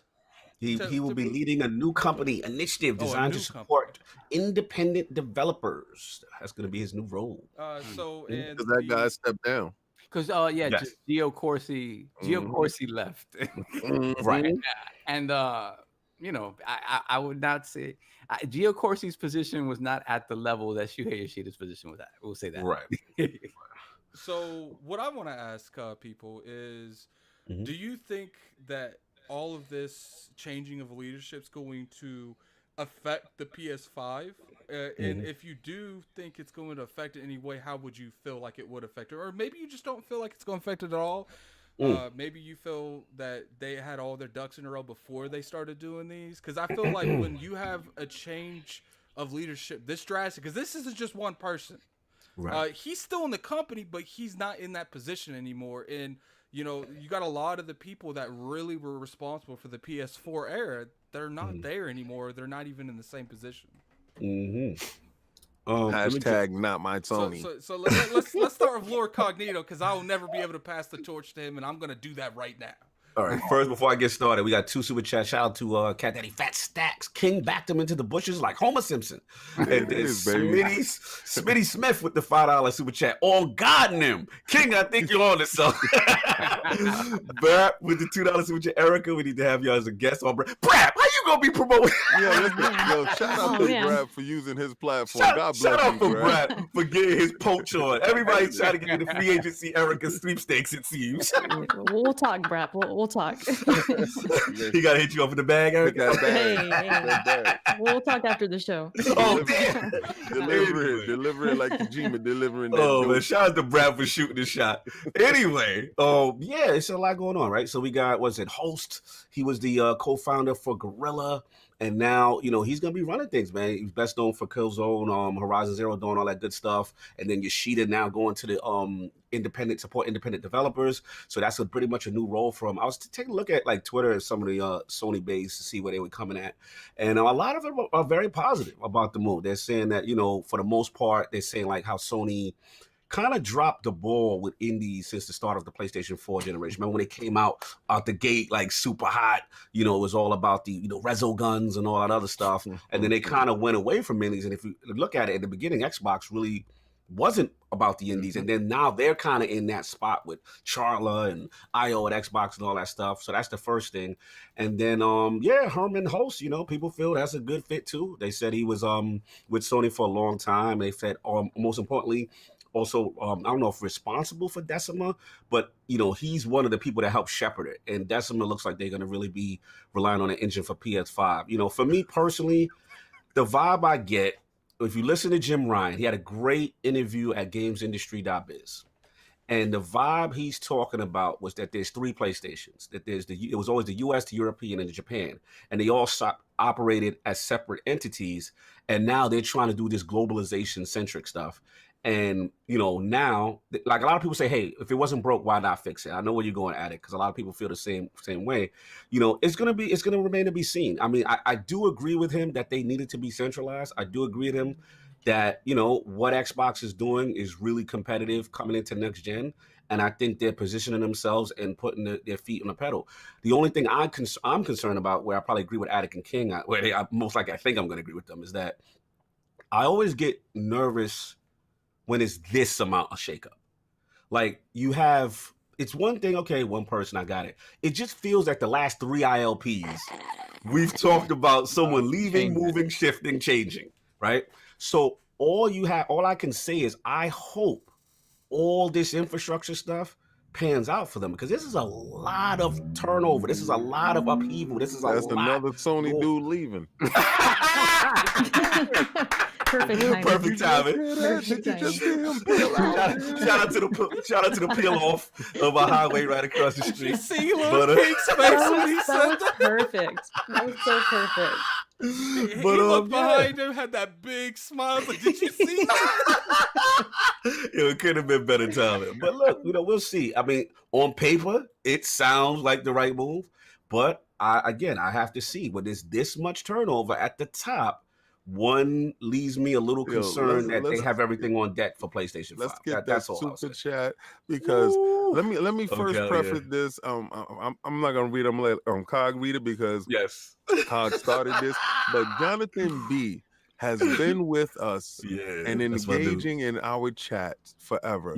And let me tell you something. Jonathan B has never dropped a nickel in this chat. And it takes something to move this man in such a manner to put a nickel in this chat. And let me tell you, I truly appreciate you being here, sir. So I'm not pocket watching, I'm not shaming you. I'm just telling you, I know something had to move you to say, today is the day I'm gonna do this. I got I'm so happy. When you're not in the chat, I miss you. Trust King me. was like, I have not seen you for so long. It's so nice to see you. Missed you, yeah. Shout out to Jonathan B with the $10 super chat. Salute, Lords. I gotta support this premium content on God in them. King is truly taking us to the next level. Let me go deliver some packs. BB move that dope. I know he's stupid. Shout out to Jonathan B, man. He a fool.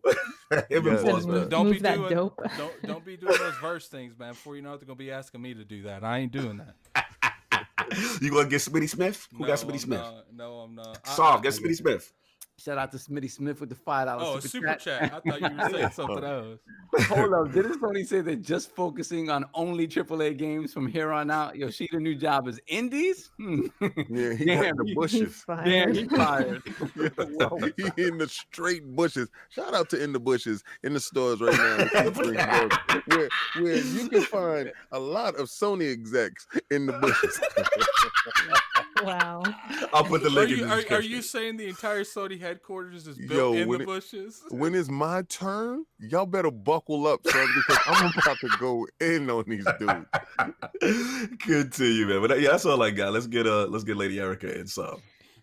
So he still is at Sony. He's doing the indie thing now. Honestly, I mean, I think it's a good thing. I don't think it's necessarily a bad thing. I don't think the PS5 is going to be like affected. Individually is a bad thing. I think maybe all of them together is a bad thing. How many has there been? Because I've been sort of out of the loop. You know, has there been that many? It's been like 10 to 15 people. Obviously, we got Layden, Ryan. Then we got, what was that dev sob that we talked about that he just went away from? Damn, the one, the indie dude, the No, indie controller, the Last of Us 2 guy, was it? The Ayatollah indie controller. There was the Japanese, and then the Japanese counterpart also with Lady, and I think they also left at the same time. No, let's not forget all the departments that they fired. Let's not forget the full and the European turnaround. division. Yes. Look at King, he can't live and breathe. Let's not forget that. Let's not forget the full turnaround. Let's just not forget this. That is a handful of people. I mean, they're important people. There's those names. I know who they are. So yeah, I mean, it's interesting. I mean, I don't want to speak too soon before PS5 comes out, but maybe the direction they're going with it, maybe there's something they're trying to focus on as far as being different. Then you have some of their executives saying that they're going to start focusing more on streaming. See, that's what I'm kind of worried about. But I mean, as far as the console itself and how it's going to perform and all that, they got those ducks in the line, like you said. That's ready to go. I mean, they just got to make it and ship it and get it ready for next year. I think the PS5 is what it is now. What they contributed to it, if they did, that's what it's going to be, and they left their mark already. I think Shuhei, if he was involved at all, it's done. That's how I feel. I think PS5 is fine. So you feel that he already put his part in, so they got rid of him. They was like, maybe you did your part, get up out of here. So maybe he felt, rewarded enough. Like, hey, I did my part. I'm gonna go focus on this now, and it is what it is. Maybe. And you assume that it was his idea. Okay, I did this, guys. I'm just gonna step away, y'all. Yeah, I don't know. But let me flex real quick. I actually met Shuhei. There it is. Let's get it. He's a very nice dude. He never says no to a picture. I have a picture with pictures of him. Great guy. He's cool. And so I don't know, man. I just feel like Sony, they're fine. It's really going to take a lot for me to think like, oh man, they're really messing up now. Like that PS5's got to do some damage. Something's got to happen for me to see some effects. Like, okay, this mattered. Them stepping down or whatever. Like, I don't want to speak too soon and think it's the end of the world or anything, because people do that with Xbox. Yeah. So left and it's doom and gloom. But then when it's Sony, they're quiet. It's like, what's up? What's really going on? I don't want to be one of those where because for one, I don't really know everything that's going on behind the scenes. So Yoshida is not doing big things no place. Chris, I'm gonna tell you now, man. I like you, but stop frauding yourself. I'm not gonna give you that like, man. I'm not gonna give you that like. I'm gonna tell you this: like, if we see Yoshida leave within the next couple of months, then we know. Then we know there was this is gonna happen to him. He's gonna be inside his little cubicle, and this is gonna come out. But I will say this though: the fact that they put him in charge of indies is interesting for a couple of reasons. One, you know that at the start of this generation, they were strong with indies, and that kind of put them over the top a little bit, where they had these games that Microsoft just wasn't even addressing. Like, they forget it. They had nothing in the works. They had a lock on it, right? Now I'll tell you this: when it comes to PlayStation Now, if they're gonna push PlayStation Now bigger, obviously they've already said we're not putting our first party big games day and date, day one, right? How do you mitigate that? You get somebody like Shuhei in charge of getting indies day and date, day one, to look more similar to Game Pass. Not exactly Game Pass, but I think if you put somebody like Yoshida at the helm of something like that, that makes sense. Because that's a Game Pass Lite. Game Pass Lite. Okay, all right. Or like. All right, Game Pass. They're not doing that big time first party thing now, if ever, right? I don't think that's. But to me, they're looking at Game Pass and they're seeing indie games day and date, day one launching on there. They're seeing the Outer Worlds launching in Game Pass in addition to launching everywhere else day and date. I think I think this could be what that is, that they're putting Yoshida in a position where he has to make PlayStation Now into something more akin to Game Pass. Right. And that is an important job, I would say. Then we got B.R.A.P in the B.R.A.P, what's up?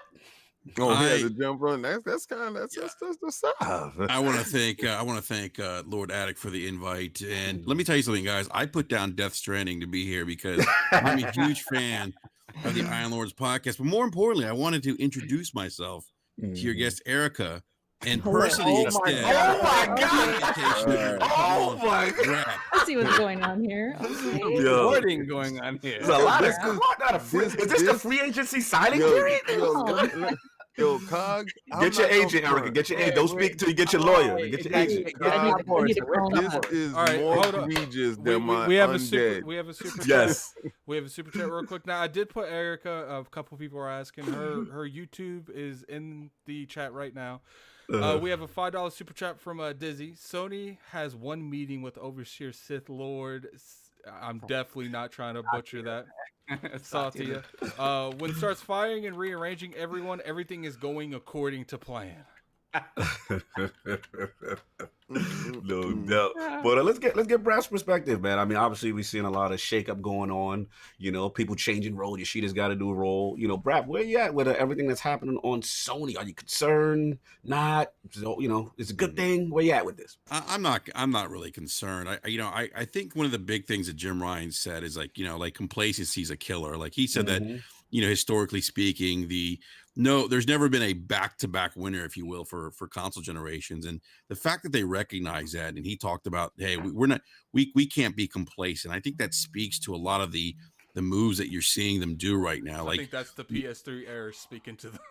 Yeah, no, I think it is. I mean, look, I think what Erica said. I mean, bearing Sony coming out at E3 and telling us to get a second job again, I think they're okay. But I'm not shocked by any of these moves. I think they're trying to centralize things and kind of streamline the process and how quickly they put out marketing and games. And it seemed like there was a lot of redundancies that were going on, having 3 separate divisions.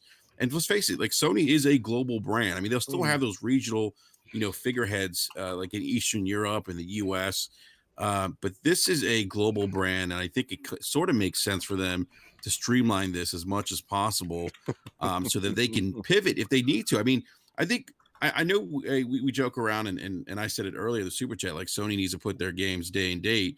As much as I would love that, I don't think it's going to happen anytime soon. But I do get the sense that Jim Ryan, even though he said, hey, we value our games, they're putting them. The reason why I think they're streamlining things is because if they need to pivot on a dime, they can now do it. Yes, I don't think without asking, without going through red tape. I don't think y'all understand what streamlining does in a business, but I'm going to break that down to you because I've waited too long. Go ahead, King. You ready? Go ahead, King. You can't take it. We want the we want this, man. We need this. I've seen people out here capping. Dudes, hey, I take pictures with Phil Spencer. Hey, oh my God. Let me tell you why you streamline in business to make yourself more palatable for sale. All right. So when you have too many extremities, what you're trying to do is you're trying to make a fist in business, and this fist can be sold, but you can't sell a hand that's open because you have too many extremities out there. So every region was an extremity, right? So what they had to do was they had to trim the fat, right? And they trimmed the fat, they got that stuff around, they brought their numbers down to a more palatable number. So when somebody purchases a company, they purchase it as a whole. They don't want all these other stuff, and they don't want to come in as new management and start cutting off things. They want to purchase it as a whole, and they want to move forward. So that's why you got the view going. That's why you have all these turnarounds with people that are unstable in their position, and they see we're not privy to all the background paperwork and stuff that's being talked about. This is why the company's mantra has flipped. Their company mantra has turned from, okay, we are so indie, it's fantastic. And then when you start having success with your first party AAA titles, then you drop your indies. All right. So that allows somebody else like Microsoft to come up and say, hey, we have a program that you guys can get in. We weren't on board this way. We didn't have the infrastructure. Don't change the rhetoric. They didn't have any games in the beginning. That's why they was doing indie stuff.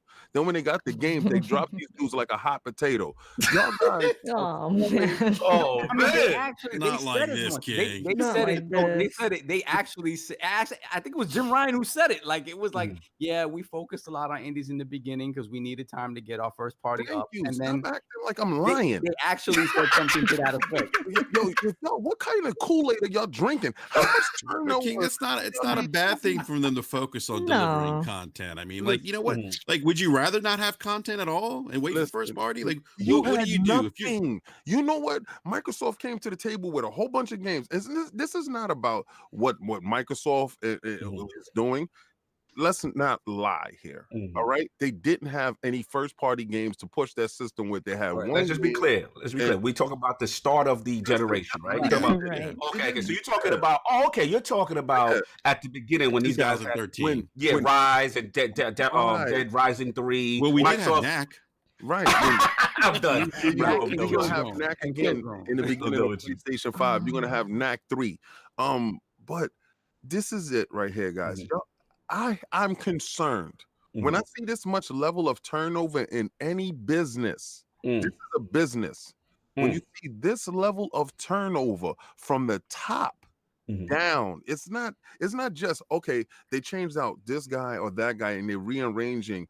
They changed from the top down to the bottom. They restructured in a manner. The philosophy changed. That's a good point. And they dropped prices on PlayStation Now, and they did this. Listen, if they don't put games date and date in, it's okay. I don't care. They still have the sheeple that's going to purchase. I'm one of the sheeple, right? So I will purchase a God of War whenever it does come out. I will purchase a Last of Us whenever it does come out. But I'm not buying anything else. So I'm not really engaging in that company how they want me to engage with them. So they will have to get a service like PlayStation Now up and running properly for me to engage in that manner they want me to engage with them. Right? Because I'm not super hardcore with them that much that I'm buying everything that come out like Concrete Genie and crap like that. I'm not doing that. But there are people that are medieval. You didn't get the medieval. Yeah, let's keep that energy on that Concrete Genie, dudes. Y'all why they catching the smoke though? What Concrete Genie did to anybody? Yeah, what they do to you? What they do to you, kid? I didn't hear anybody in the chat going crazy for Concrete Genie or medieval. No, I ain't heard anybody say anything about medieval. Where's this energy at? But listen, the level of turnaround should be concerning. Nobody is addressing this stuff that's going on. And then when I've seen people leave, and I think this is the case with Google Hangouts crashed. I just restarted it, but we're still here. We're still here. We live or no? Yeah, we should. We live. We should be. I think live. I see us. So we're live. I think. Let me refresh. What happened? Just Google refresh. Hangouts crashed. It crashed on my end, so I had to restart. Oh, okay. Yeah, we're live. Make sure I stream live. Okay, cool. Okay, we live. Right. Yeah, go ahead. I want to jump in on that too. What you saying? Yeah. So I mean, it's not like the thing with Sony. Like, it's not. Look, they are restructuring, but they're also bringing people in who've been with the company for a long time. The guy from GuerillaGames, he's been there for a long time. Jim Ryan's been there for a long time. There's still key people that are in the organization that they're just moving up to the ranks now. No, I hear what you're saying, Brad. Okay, I just want to jump in real quick because I'm in the same situation. I'm literally in the same situation with my company as an IT company. And then, we kind of went through a huge restructuring. There was a buyout. I will say this. You're right. It does happen a lot. More times than you think. Got dropped again. Oh, we got dropped? Yeah. No, we're not dropped now. Oh, okay. Because I'm froze on my screen. Yeah, mine It too. crashed again in the chat. I don't know. Yeah, wait, so YouTube's dead? Yeah, I see YouTube. It's just spinning. Yeah. Yeah. All right, I reset it and it's crashed. Oh no, it's live now. We're good. It's yeah, live chat now. saying we're good. We're live. Yeah, chat says we're good. No, all I was gonna say is this: like, I've been on both sides of it. I've seen the restructuring aspect, and I've seen two things. One, it does streamline. First of all, people's redundant positions are gonna get cut, right? So people who were doing one thing in Europe or whatever, people are going to lose jobs. That's a fact. Now, when you lose jobs and then when you streamline, sometimes, not all the time, but sometimes the philosophy does change. Can I ask you a question? 1 second. You started it off with saying your company did what? Restructure. They got restructured. Why? They got bought out. Thank you. The only reason why. That's not the only reason why, King. But look, in King's defense, he is making some valid points because sometimes companies restructure to make themselves more attractive for. But I'm not saying Sony's getting bought out. I'm just saying sometimes that happens. But back to my overall point. The point is The only thing I'm concerned about on a corporate level or the business level, B.R.A.P, is that sometimes philosophies do change. And my only concern is because, let's be real, Sony's been killing this generation. They've been destroyed. Like, everything they've done has come up roses, right?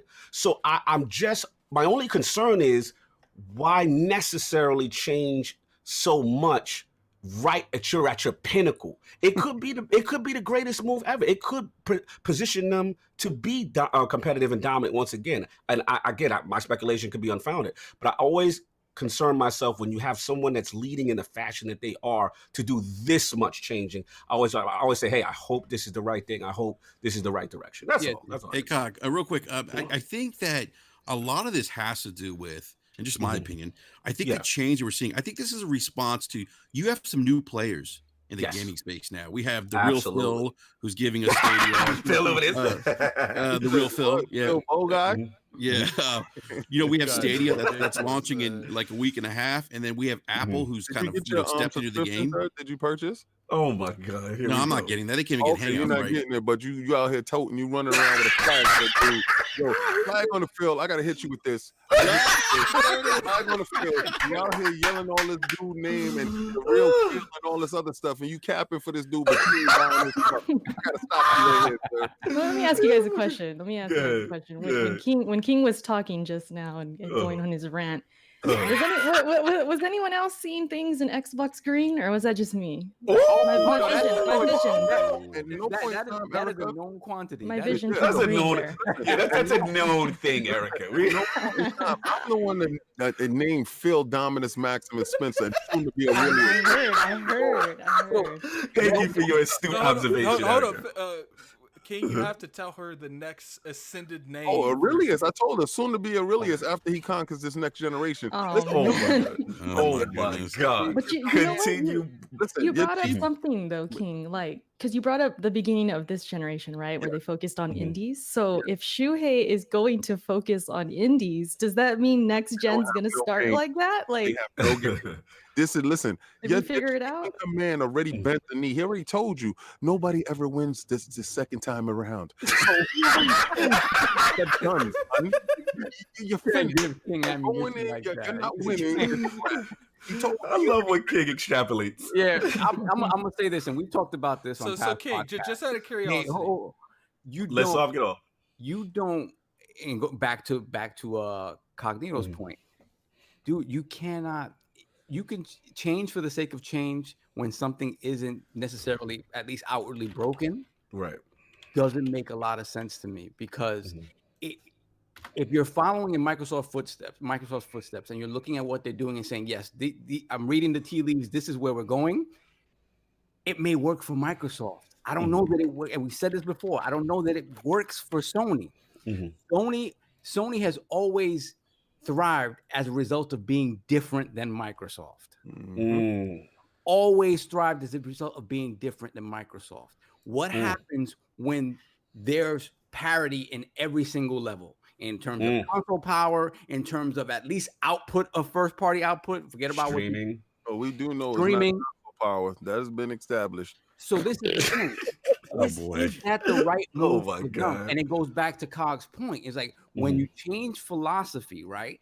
And it looks like they're following suit with Microsoft. Does that suit what's Sony's customers and the customers that went to Sony because they're so different than Microsoft? Hey, can I go for it, Matt? Yeah, Brad, I want to address something Soft said. I really think, guys, this is a response to Google coming in and potentially being a disruptor. I know we joke around about Google and stuff and Stadia, absolutely. I really think for Sony, it's like maybe much more than, maybe not as much as for like Microsoft, but I think Stadia coming in and doing what they're doing, I think Sony's like, wait a minute, we need to potentially position ourselves to pivot if we need to, because as the market shifts, and we see this in other industries, if there's a disruptor in an industry, if the market shifts, they don't want to be left behind. They want to be able to pivot if they need to stay competitive. And I think that's what a lot of the changes that we're seeing, potentially, maybe we'll see, allows them to do if that happens. Because there's new players in this. I mean, Google, Apple's in this now, Amazon's in this. Where are they going to pivot to? What they pivoting to? You keep telling me they're gonna pivot. They're gonna So pivot. King, I do have a quick question. I want to know where they pivot into though. I think you'll probably see them if they have to. Let's say the market shifts, streaming becomes big. I think you'll see them pivot towards more of a similar Stadia, maybe xCloud type model, and maybe rely less on hardware. And then maybe you see them, put games day and date first party. Time out. You just said, wait, time out. Oh my Here we go. Here we go. No, because you know what? I love when they drink the juice and then the juice turn into green juice.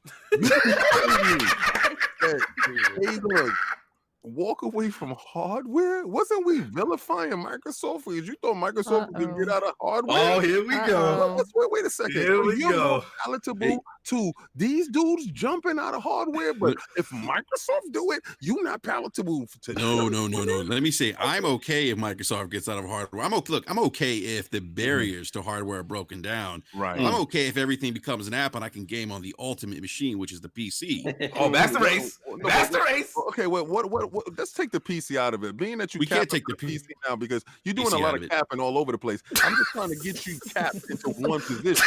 All right, I'm just trying to all I need is my PC. That's all I need. That's all I need. So, all right. So then, right now, so you're not either a PlayStation gamer or a Microsoft gamer. You're a PC gamer. No, I'm a gamer. No, he's a Microsoft gamer. He's on PC.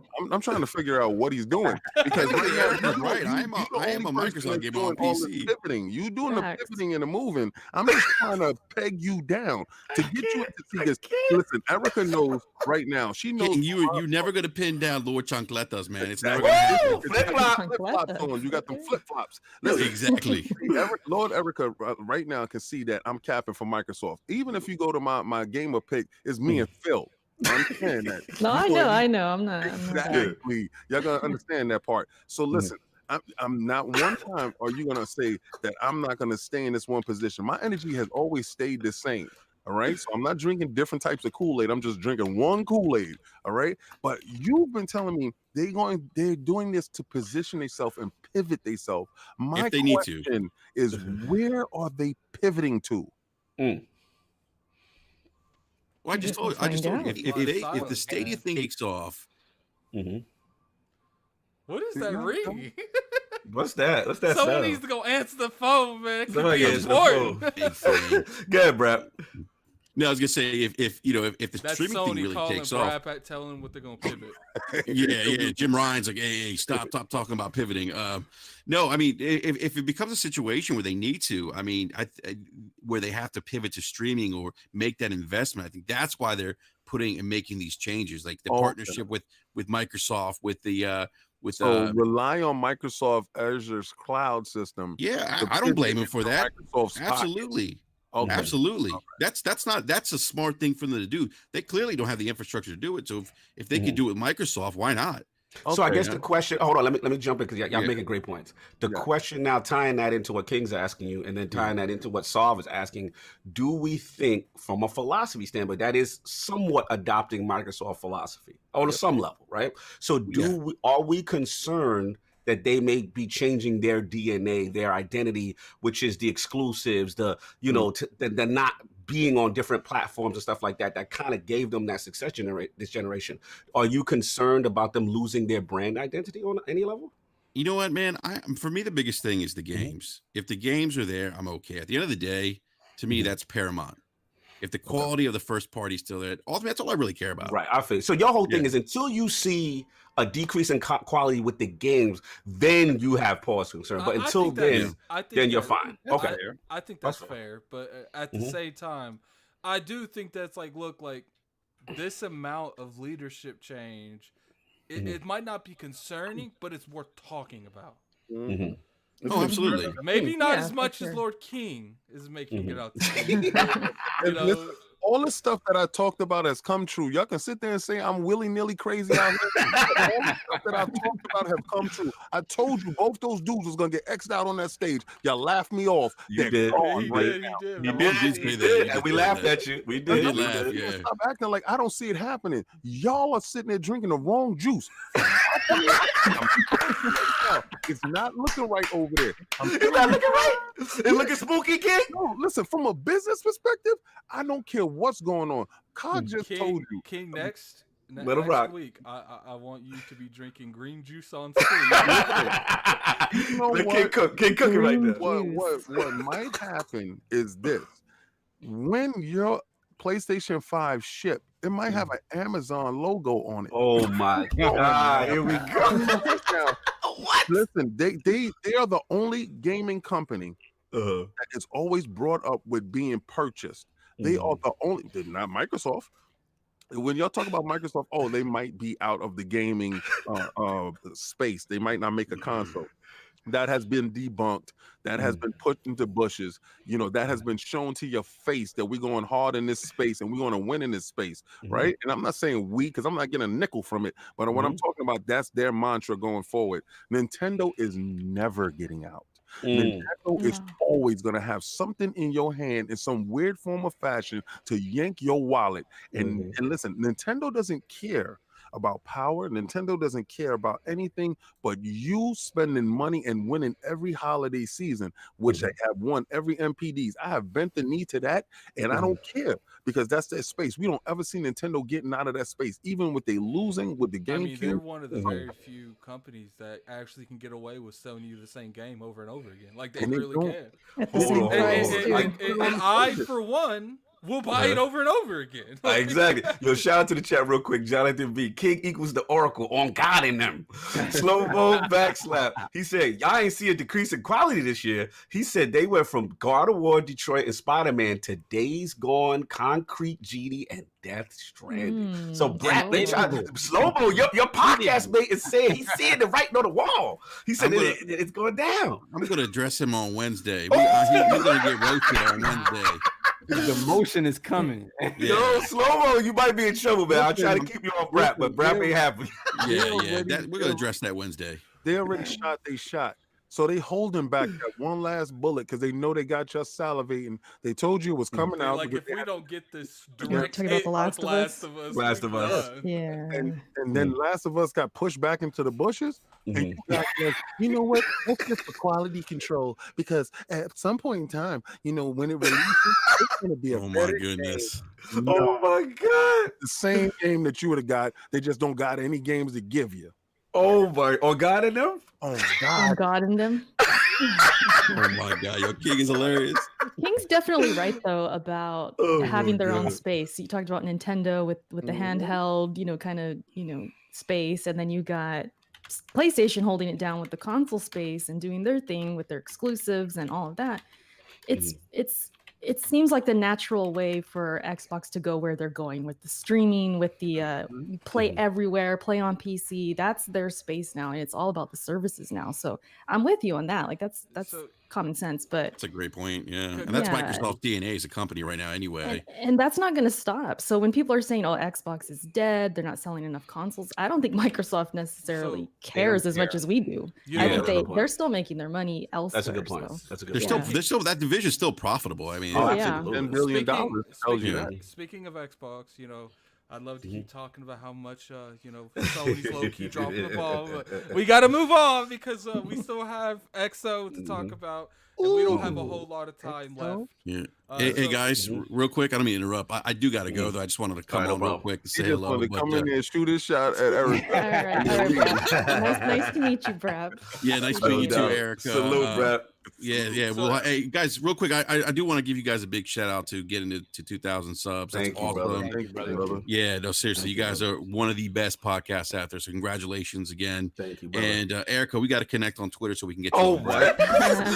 If you don't stop shooting your shot on the way out.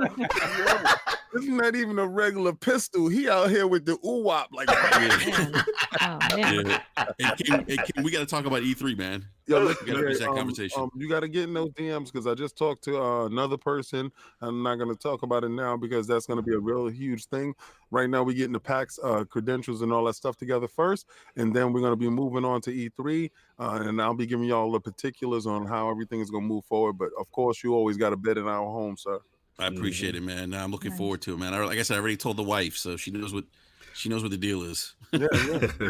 She let you know what the deal was. She said, yes, you can go. You did great. You may go. All right, guys. I'll talk to you guys later. Bye. Peace. So we have the XO. XO Yes. He 2019. said, "Can we just stop about this?" Let's And I believe it's on the 14th, isn't it? So that's in Yeah. 4 days. One of the biggest things I really want to go into XO is, first off, what is your "it's not happening" moment? Obviously, it's not an E3, but I still like to know if, be realistic. My King, don't say they're buying Sony. Oh no. Two, what is something that you think's going to happen? And three, who of what fan base do you think's going to enjoy this the most? Mm-hmm. Oh, that's so you're going to me Fan first, or you going to Erica first? Yeah. We'll go to King David first. No, we'll save you for last. We'll save you for last. Yeah. We'll go to Erica. Erica, what is the thing man. that you want to happen? Put me on the spot. I haven't really thought about it. What I want to happen, this kind of goes in with I don't think it's happening, and that's Fable. I really want to see Fable and what's up with that game and if it's coming or what. Like I would that was one of my favorite franchises on 360. So yeah, it's kind of the same answer for both. Like I want it to happen, but I don't think it's happening.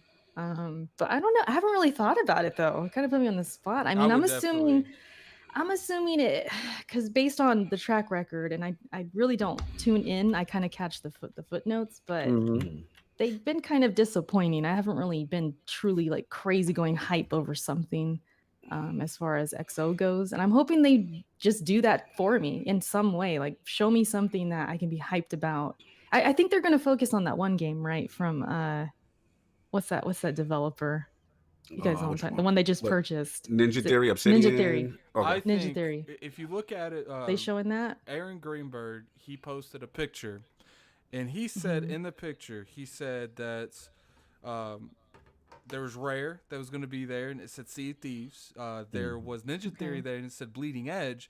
The top one is redacted, so we have no clue what that is. But what I felt was interesting is Obsidian didn't say Outer Worlds; it said Obsidian, and I felt like, if they put the games for the other ones, why didn't they do that with Obsidian? If it was an Outer Worlds DLC, they would have put Outer Worlds there. Considering they put Sea of Thieves and they put Bleeding Edge. Yeah, I agree. I want to jump around that real quick because, as you know, I'm biggest Obsidian fanboy. But yeah, like to be honest, I didn't think they would have any presence at all there. And then when I seen them there, I'm like, okay, they're gonna be there, but but like Alex said, when you look at the Xbox, the X019 list, you see everybody listed with their games. Ninja Theory, with Bleeding Edge, everybody. Obsidian's not listed, so it does have me like, yo, are they going to announce something? Is like Slow-Mo was saying, like there's another thing that says redacted, and it's not a game and not a developer. So I think we get some surprise. I think we do get something. I'm trying to keep expectations low. It's still inside Xbox. You know how I feel about that. Right. But I do think they do have at least one or two surprises. And hopefully one is a new IP. It's something new that they could talk about. Yeah, I'm with that. Just something to get excited about. Mm-hmm. Absolutely. Yeah.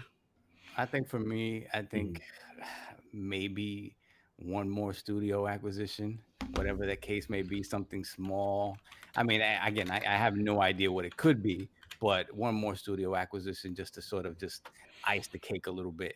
And then, I mean, in terms of other stuff, I'd like to see something cool like Streets of Rage 4 launching in Gamepass or something like that. Ooh, I think that's a definite. Like a day-and-date thing. The fact that they got the demo up there. Yeah. And remember, I shout out to me. He's out there in the PAX. I had that interview. Yes, you did, that would be a good backing from Microsoft to put that in Game Pass to get them that exposure. Because that was a passion project. And it's out today. And it's out, that's a passion project for those devs. So they got the approval from Sega to do that. So it makes sense. The dots connect, so I'm with you on that one. Let me ask the chat something real quick. Obviously there's a lot of, I want to ask you guys, there's a lot of going on about huge rumors about acquisitions. First off, I want to ask the chat, what's the acquisition that you think that's realistic, and what do you guys think that they might buy if there is a studio that's bought at XO? because Matt Booty and Phil Spencer are going to be there. I have a feeling that they're going to announce they bought something. Then. If you got Booty and Spencer in the they're both going to be there? Yeah. They got something big to announce. They're actually flying media out to the event. Shout out to Jess Gordon. I mean, he's the one that told us. He was like, normally with the XOs, we're like, you know, maybe 1 or 2 people they fly. If they're flying out this many people, they have clearly something huge to announce. You know what I'm saying? You're not going to bring all these people out. So that's why I do think this is different. Normally, I'm very down on this, as I said, Xbox, but I think this is very different. There's definitely going to be something supposedly. Maybe the name of the console, maybe the actual name of the console. Just give that, since you have the PS5 out there already. You know, maybe, but you don't think they saved that for like the you know, usually like that February March reveal where they just talk about a console, and I think we usually get it there. But just true. But at the same time, I guess just the name, you could just drop the name and people be like, oh, whatever. You know, it's the thing you could just drop and you don't have to say much more. You don't have to say much more. But that's very interesting. I would say this though. Another thing to look out for is maybe it give more concrete sort of information about when Game Pass proper launches, maybe open it up to more people. I'm sorry, xCloud.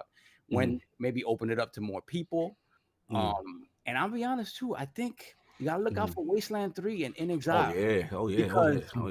Right, Microsoft right now is riding a high of these Western RPGs. Like obviously the Outer Worlds is big, and I think In Exile is gonna benefit from that. And I think everything that I've seen from Wasteland 3, it seems like it's another one of those that's absolutely fantastic.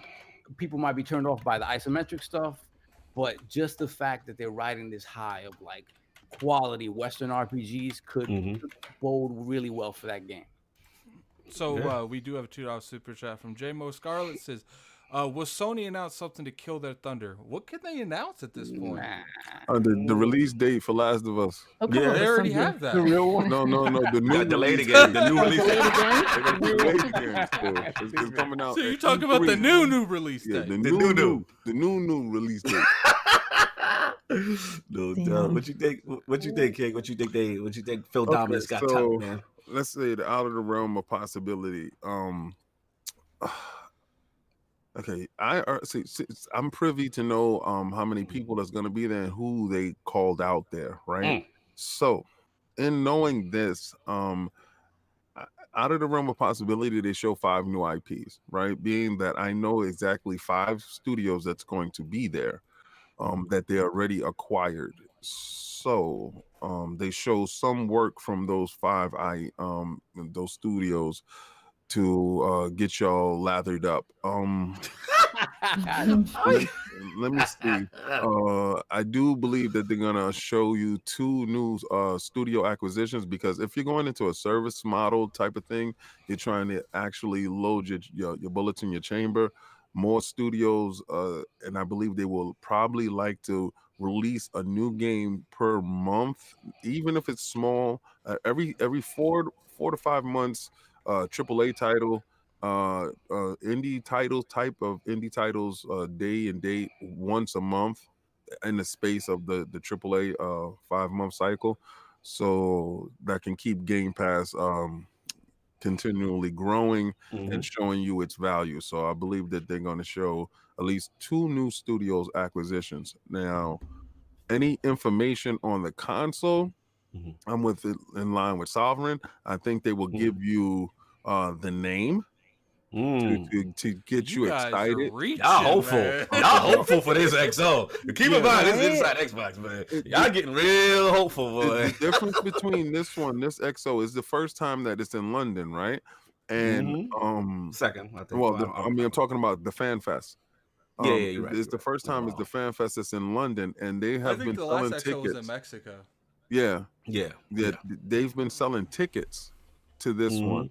So they kind of changed the way FanFest was working, whereas you purchase tickets in a sense, and they was telling that it was still up to date. I was like, man, I might take a flight out there to go with these. Shout out to Lord Josh Redding, lordsofgaming.net. He will be out there on the scene, y'all. We're gonna get you that coverage. Continue. That's right. So I believe for the FanFest crowd, for the first there and the huge reception and coronation that they're trying to do, because it's weird the level of press that they're bringing in and the people that they have glued to this. They've been making a big thing about it. I told you I got the email about it, and I was like, what? Like, am I going to show up? No, I'm not. But you going to send me flight tickets? I'll be out there. But I think it's something huge. So it might be the name, like Sovereign said. I think he hit on that.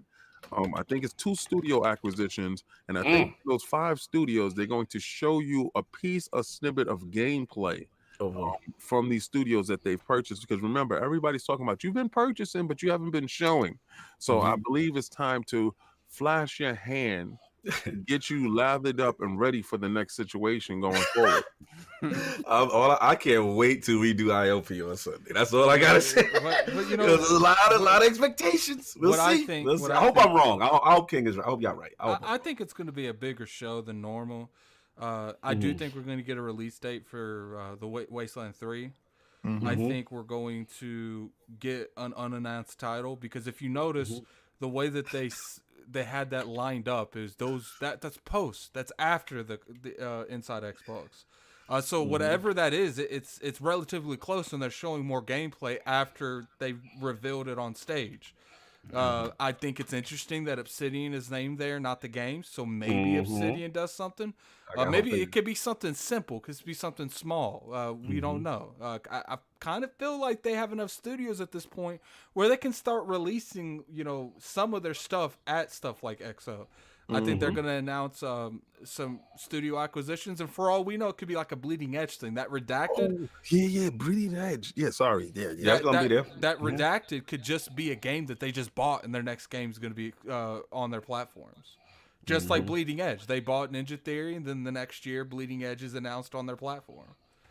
So that could be exactly the same thing. They bought something in the past 6 months, and that the game that they were working on is going to be shown on the floor. I hope so. Because I see the 24 titles here, and I think that's what it's going to be. I hope so, y'all. I hope I'm wrong. I hate to be negative, Nancy. I don't think it's going to be anything. I think the biggest news is going to be the acquisitions, and maybe that Redacted. Because Aaron Greenberg was very proud of that Redacted. Who knows what it could be? It could be Lucky Tales 2. We don't know. I highly doubt it's Lucky Tales. I like Lucky Tales.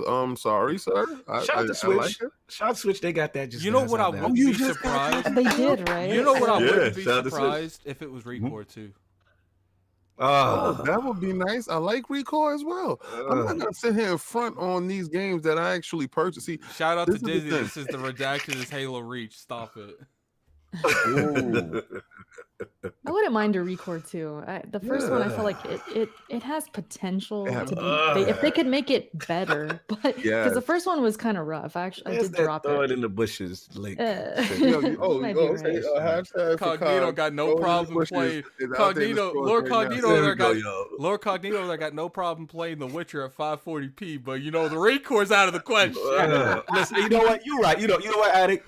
You on this? He about to spin this over. He's about to spin. No. You're right. I mean, it's just because if it is, even though I am not a fan of Recore, if it is announced, look, it wasn't the greatest. It wasn't the greatest game, but it had a good foundation that they can build on. It was very, very boring. But I will say this.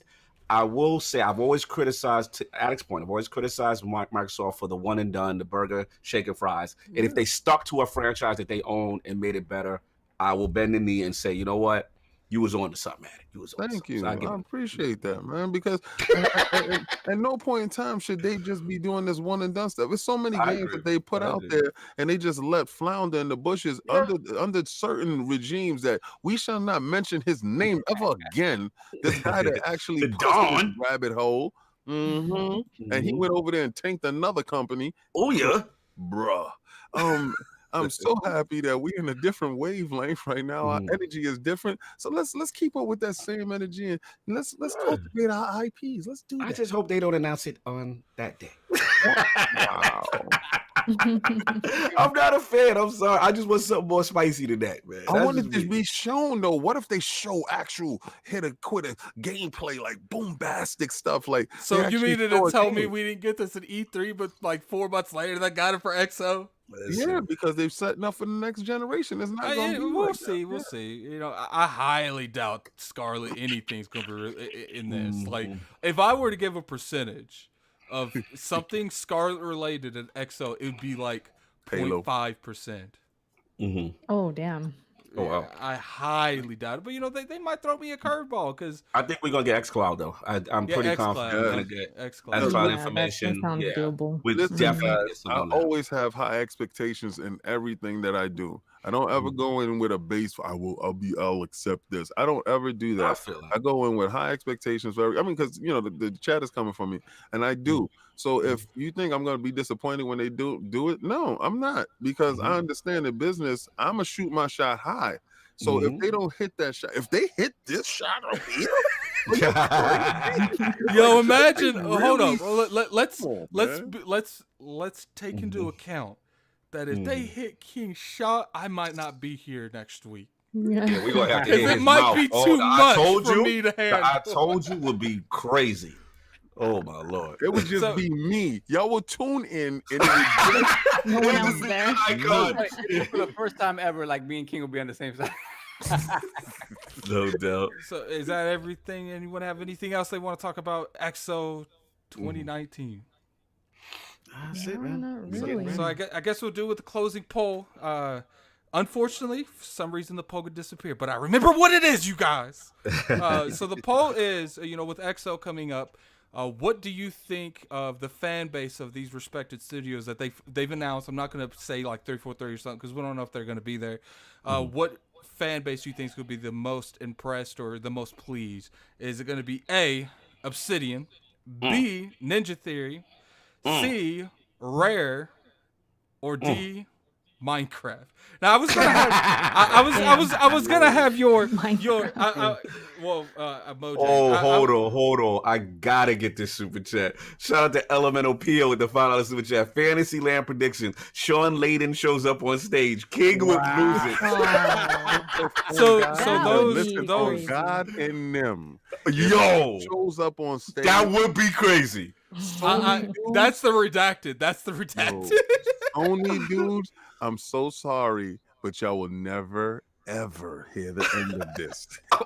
On God in them. On God in them. So we got a $10 super chat from Cedric. He says, "Stepping through on my lunch break. I appreciate the support, Cedric." Salute, Cedric. That's the homie right there. So yeah, shout out. Y'all better vote A. Y'all know that. You know what time it is. You know what's funny? If it wasn't, I wanted to say something off the wall for the D, but I was like, I gotta give. Minecraft is big. I have to give. There's a lot of Minecraft fans. I was literally gonna leave Minecraft out and put something. You know, Cognito's famous last choice is completely crazy. But I was like, I gotta give Minecraft a shine. So you know, so there it is. You know, the poll will be up. I don't even know when we do Minecraft. I'm playing Minecraft World right now, and that's something I would have never purchased ever. Oh, here we go. So with that being said, we're gonna do our outros. You know, let's start with Did we get Eric. that last super chat though? Is that Yeah, we got Cedric. We got Cedric. Yeah. So you know, Erica for the win. I see that there's been people in the chat that appreciate your input on stuff. Where can these people find you? Yeah, I appreciate that. I got some love in the chat. Appreciate you guys. And to you, ILP, congrats again on the 2K. Thank you. That's awesome. I hope you guys keep growing. Where can everyone find me? Well, ericutz4thewin is my name across everything. So Twitch, Twitter, YouTube, all my gamer tags and all of that. If you guys That's exactly how her name's check spelled me out. too. Yeah. So you can find me there. I've been streaming Death Stranding. So if you want to watch me, you know, carry some packages and crack some jokes about it, I'll be doing that. I had a good time. I always do with you guys. It's a great show. And I always end up laughing for sure. So yeah, I appreciate the invite. And yeah, you guys, I'll see you whenever I see you. Of course. Salute, Lady Erica.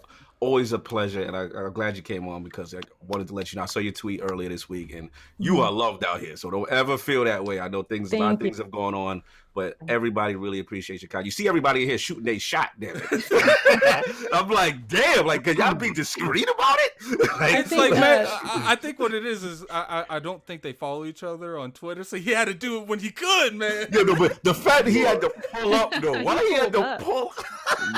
What's funny is he pulled up and shot a shot, then he left and shot a shot. And shot a shot on the way out. Then the chat was like, she's a married woman. Like, I don't think that's what he's doing, but yeah, the chat was looking out for me, I think, a little bit. Yes, the chat was looking at it. They were protecting the lady in the realm. Fall back, B.R.A.P, fall back. But she looked the lady, Eric. It's always fun to have her in the realm. Thank you. The inventor of Phil Dominus, Spencer Key. Where can people find you at? Oh, you can find me on LogNet with this statue right behind me. You see that He-Man spinning? Y'all saw the Skeletor. That's how he's gonna look next week if he's right about X. I'm right. I'm gonna come in here. I'm gonna punch the TV screen and scream, "I got the power!" and I'm gonna be walking around shirtless. It's not gonna be nice, but I'm gonna be walking around shirtless with a power sword in my hand. Paul. Listen, guys. Y'all can catch me at LordsOfGaming.net, where we have a ton of opinion pieces and stuff like that going on there. I really links in the description. I put your He-Man up there in the description right now. Thank you so much. I would like for y'all to really check out the website because it's a different take on a lot of things. You know, you can go in there. It's a menage of different flavors that's there. Like you got CombatTalk, you have statues, and you have LordCognito and Ebontis. You have with the last word. You have opinion pieces that are up. You have hard gaming reviews with Addict. You have the stream team stuff that's there. Listen, it's growing and it's growing into a different space. As you're watching it mature into a different thing, and that's all through you guys. Right. So I don't tell you to go to the site because I don't go there. I actually go there and I read articles and I'm like, wow, I didn't even know that we had this guy here doing this stuff. And one of my favorite guys to do reviews is Delapo. So anytime he does reviews, I'm always all over it. Or MJ the Boss. Shout out to the stream team. Reviews. When he plays scary games, his scary games is the greatest. I really love to watch that stuff. So I'm pretty sure that you'll find something there. Also go to damn it. You guys gotta do that, Twitter. right? We gotta do that. We kind of gotta do that. I don't know what's going on. Put it on Twitter. I mean, you could tweet out, sorry, we ended abruptly, like it's messed. Now let me double check. I just restarted. Oh, hold on. Yeah. Now it's I think we back. We back. Yeah. So we can finish the show and get the announcements off. Do it quick. Quick. Hurry up before they cut us down. So we do have a Pokemon giveaway that I completely forgot about. I'll take responsibility for that. So we got 60 people now. They all left. Who won the shield and sword? Lord Saul. So shout out to Lord P once again for the Banhammer and doing what he does. The winner of our Gleam Pokemon Sword or Shield giveaway is at the Jose HP. Congratulations, Lord Jose HP. I will get at you in the DMs and find out which version of the game you want. Thank you once again for supporting the Iron Lords podcast. We really appreciate it. I got an announcement too. No doubt. Yeah, man. So real quick, I don't know where we at with the show. If this is one continuous thing or it's a separate episode. Shout out to YouTube. Yeah, shout out to YouTube just messing us up, but it's all good. Real quick, man. So we got some announcements. Obviously, like King said, LordsOfGaming.net is moving and grooving. Thank Lady Erica for getting us Hector Ramey, who's been fantastic for us. Hector's great. Oh my God. You guys, he's great. He's tremendous. So shout out to that. And then we got some new acquisitions. Obviously, we had Undead 3XVI holding down on the editing tip as well. And then, of course, some new acquisitions this week. The Multiverse Invasion. First starting off my boy, Mike P. The Truth. You know what I'm saying? He's going to be holding down LordsOfGaming.net with some great opinion pieces and spicy takes. Always good, of course, an avid Madden player. So please check him out. He will be getting the ball rolling. And of course, one in particular, long-awaited acquisition, the Anchorman V2 is in the building. So salute the Anchorman. He will be joining us as well. I got to get that horn that go. Yo, oh, man. Yeah, man. Salute the Anchorman. He will be helping us out various things, man. And he also will be giving us those hot, fresh Bethesda takes as as he does. You already know. You know what I'm saying? So salute to Eggman V2. So more surprises, more things coming, more giveaways. 2020 is looking to be very special for lordsofgaming.net. So please follow us there. And yeah, man, I also salute the writing. And of course, follow the @LordsGamingNet Twitter account. There you can find those great pieces and a lot of these people putting in fantastic work. So that's all I got. Just wanted to get that off real quick.